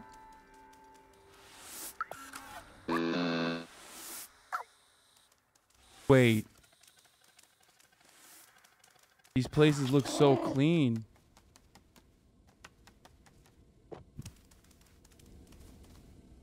And the robots seemingly are just robots. They have no charisma, no personality.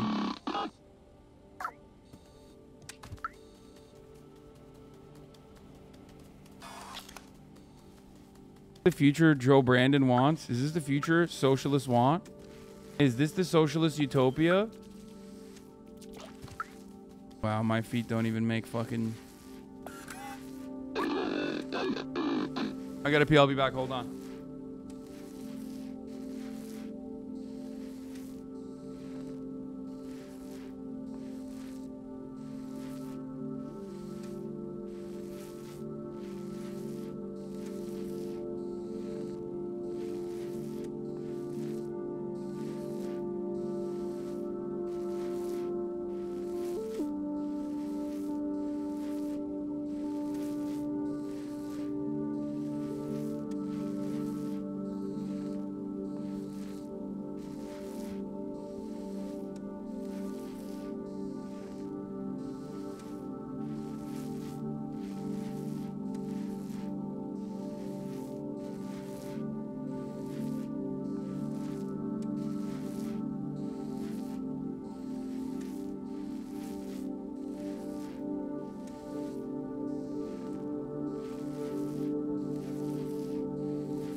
Motherfucker just tweeted, bro, I'm so quick with it. I'm so nice with it.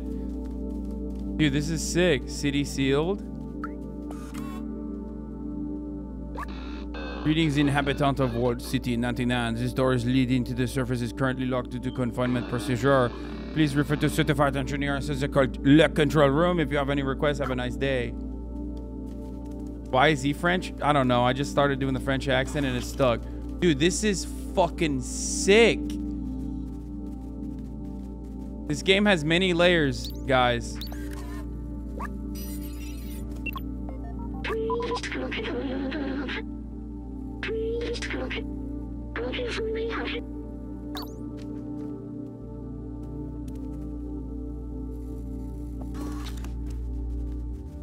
There's 99 other cities. Whoa.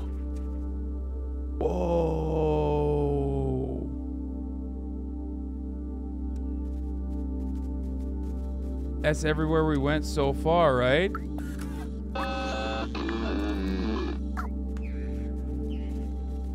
Game of the year? Absolutely not.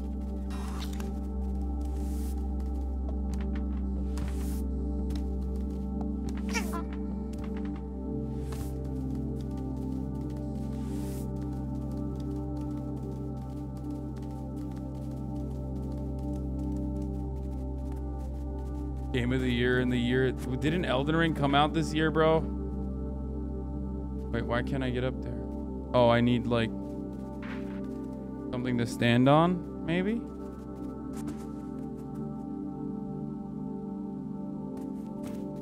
Oh, there it is. Come on, dummy.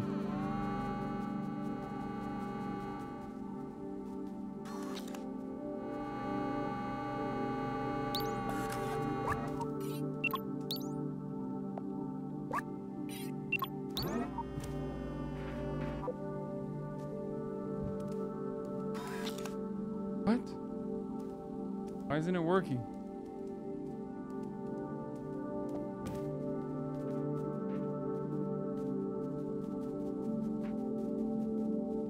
Am I soft locked?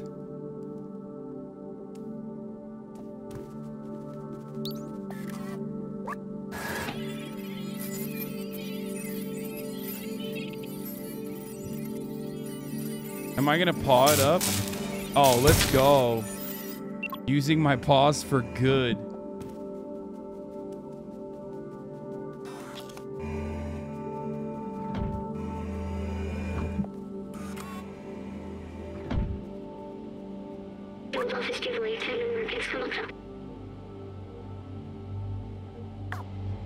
All the humans are dead. They had clean space, limitless power, freedom to move. Little good it did them. The plague. I remember now. Le plague. Everyone was dying and they thought they were above it at all. They did nothing to help us.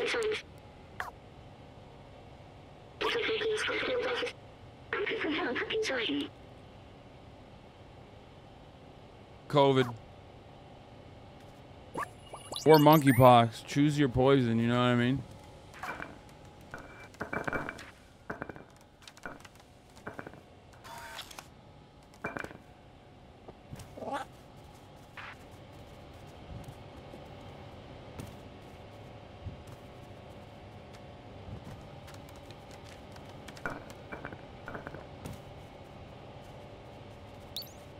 What's my game of the year so far? Dude, Elden Ring.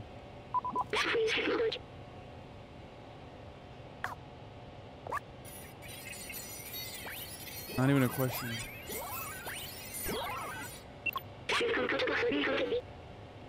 No one has been here for years. The whole city's stuck in a lockdown cycle from if we disable it.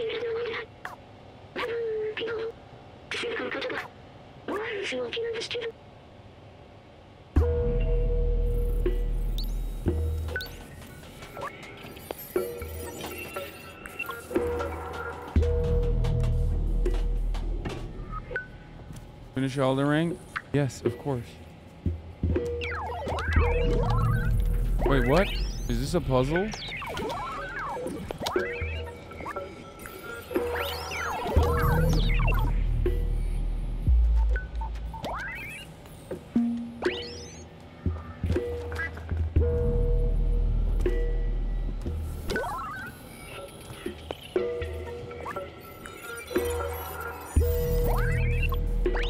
so useful.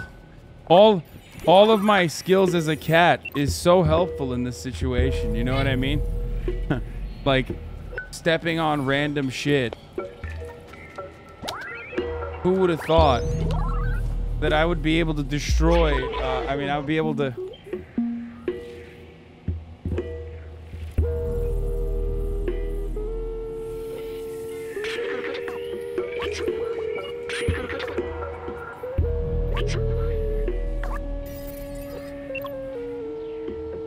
Uh-oh.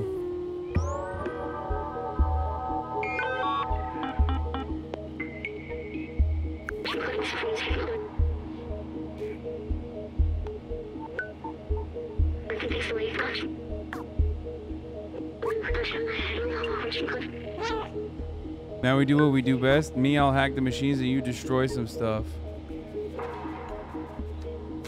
Wait, what am I destroying? Not entirely sure on that.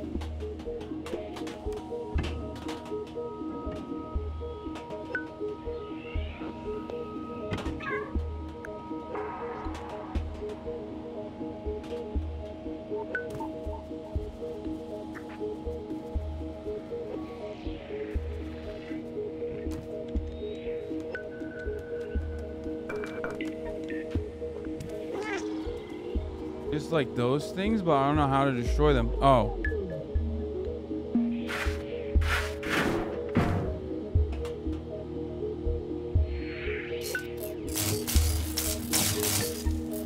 Bro, these are not paws for good, you know what I mean? These are evil paws. Catch these fucking paws, baby. Oh, I'm sorry. Are you a fucking dystopian future society?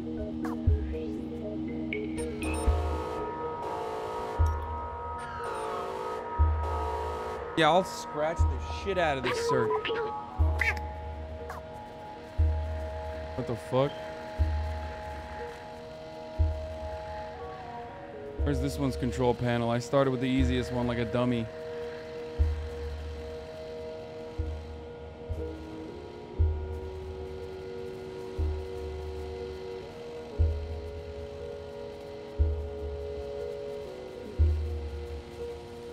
Another control panel in this room or no?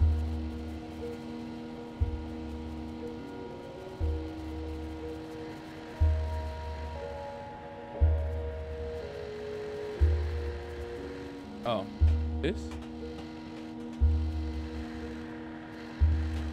Oh, what? That's... What the fuck?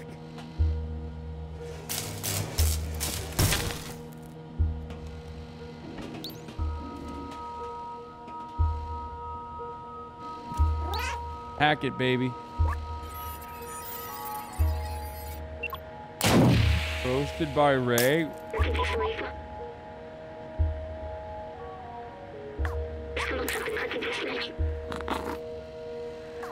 Bro, this thing is on fire.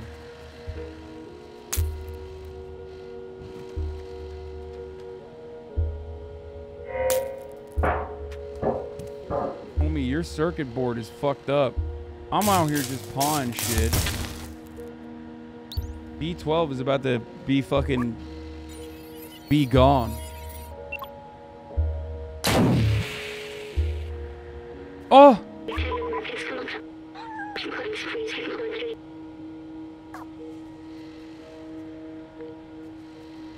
No. No. At least we're doing cute shit like carrying.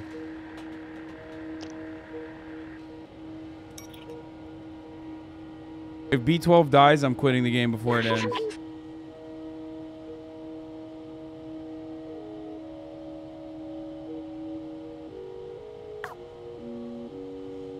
This little nugget.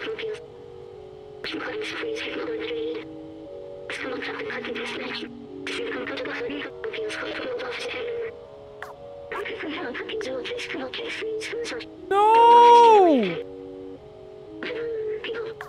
No! No! Oh, fuck this, dude. Not B12, dude. No! The ultimate sacrifice. Dude, this is every cat owner. I swear to God, cat owners would kill themselves to save their cats. And then your cat would fucking eat you. That's the message of this game.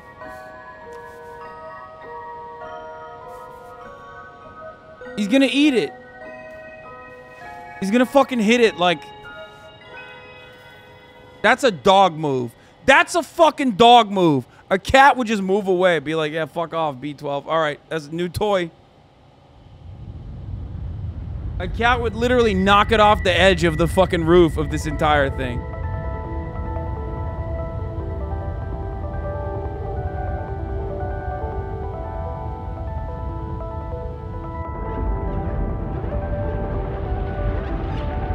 I'm 100% right, you know that. Cats would literally eat your dead body, cat owners.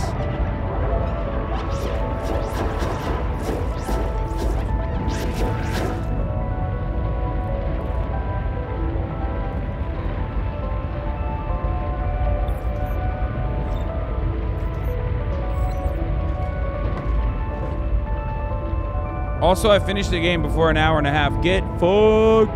What's up?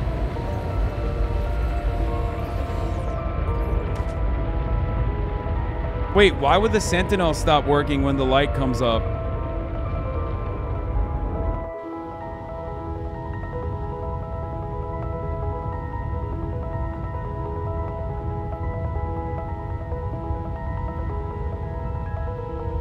This game is actually anti-lockdown. This game is literally anti-COVID lockdown. Like, it's saying that, like, you know, lockdown's over, pack it up.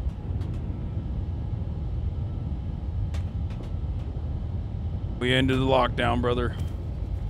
This cat is actually a libertarian.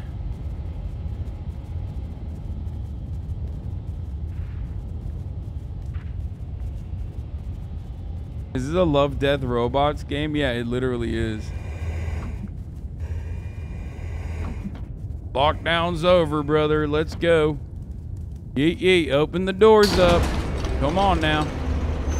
Yeah, that's right. Get back to fucking work. Need to get my jalapeno poppers in.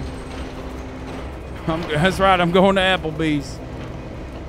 I'm gonna get the cat food version of jalapeno poppers, baby. Let's go. Okay, the cat being libertarian crosses the line.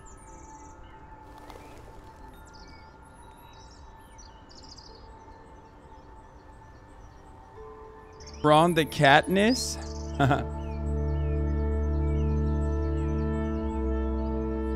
Ron the cat piss, more like. Fucking got him.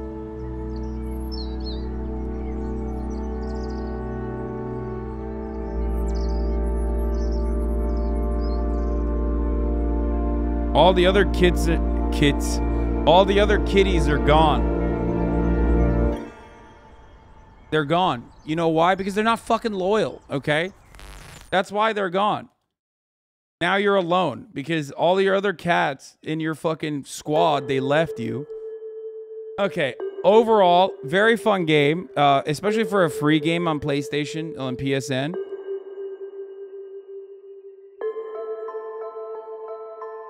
Great game. It was a lot of fun. If you're like into cats, I mean, it's very clearly made for people who love cats.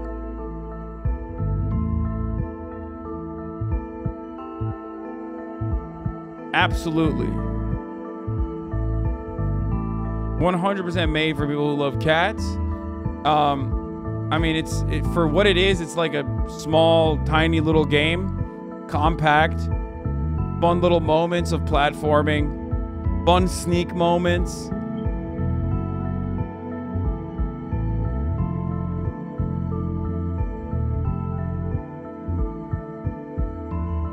Better than Cyberpunk. Motherfucker, you can play the game. So yes, it's better than Cyberpunk because of that. I don't know why people say finish the game. Oh, also, I'm owed 100 gifted subs.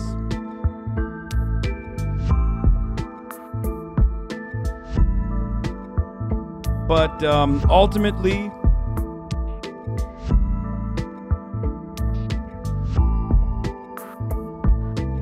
Danny Penguin, thank you for the 50 gifted subs. I don't even know if that was the person who said it.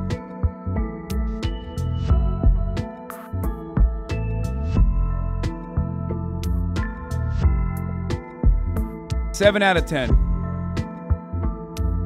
Fun, compact, short, cute cat. Do I love cats more? I've definitely developed an appreciation for why cats knock shit. That's cool and cute.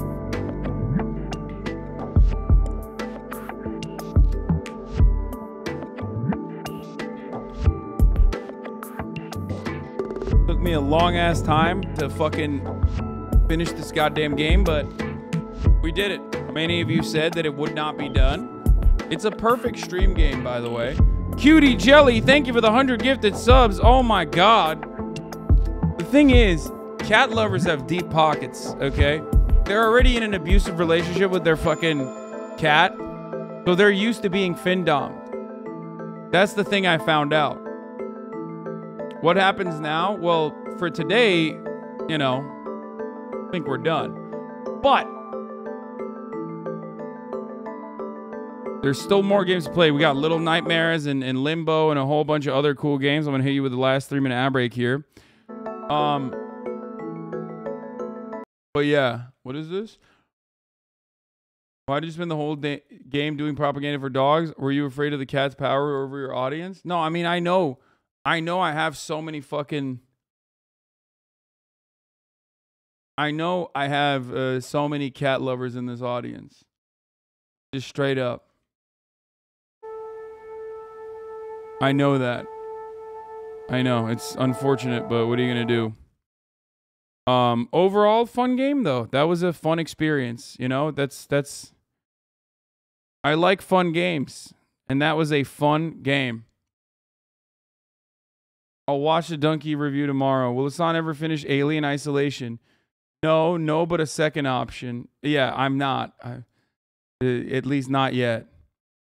This Alien Isolation slander, I assume, is coming from outside influences.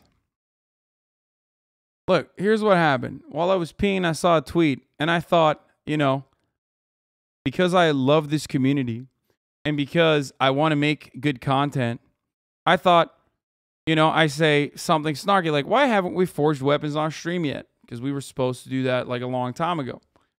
And immediately, you suckers get caught into this. This is content. This is not content.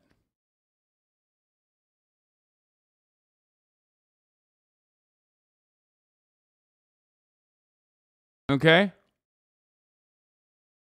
I didn't even see this tweet when I made the poll.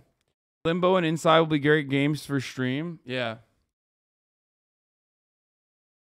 Also, Alien is like really fucking long.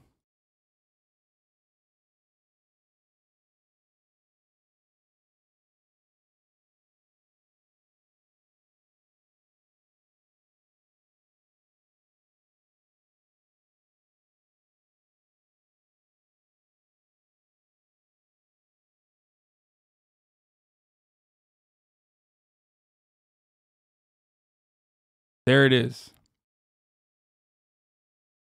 Well, it is when you play only 30 minutes a week. It's really long if you spend all your time hiding in lockers. Man, it's a scary fucking game, all right? Give me a goddamn break. I'm only a man after all, okay? And yeah, I have fears. A lot of fears.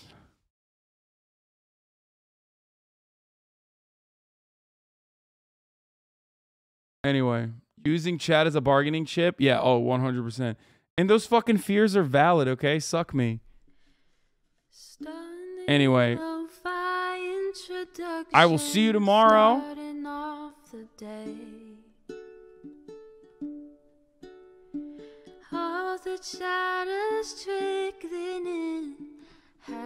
Love you all. And I will see you tomorrow. As always, I might do a banana peel soon. I might have some guests on soon. I haven't figured out, but we'll figure it out. I have literally texted cutie a million times saying, I want to do a wine about it stream. I want to do a wine about it stream. I don't even know if Maya's here or not, but if she is, I'm trying to have him come on the podcast. Anyway, we'll figure all that out, and I'll see you tomorrow, okay? Peace.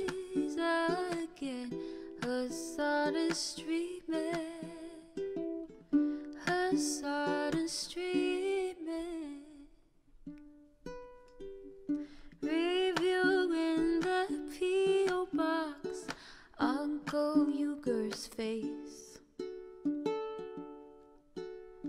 Sudden discord at your prop, great names take embrace. Tiny Bernie Sanders, LGBTQ Air Force. The whole left at your fingertips, on at your door. The H3 crowded debate, the Young Turks online show. 3 full fucking years of this, plenty more to go. 90-day fiance talks of champagne bourgeoisie. A Trump rally live reaction on mass riot at DC. There he is again, Hasan is streaming. Hasan is streaming. There he is again, Hasan is streaming. Hasan is streaming.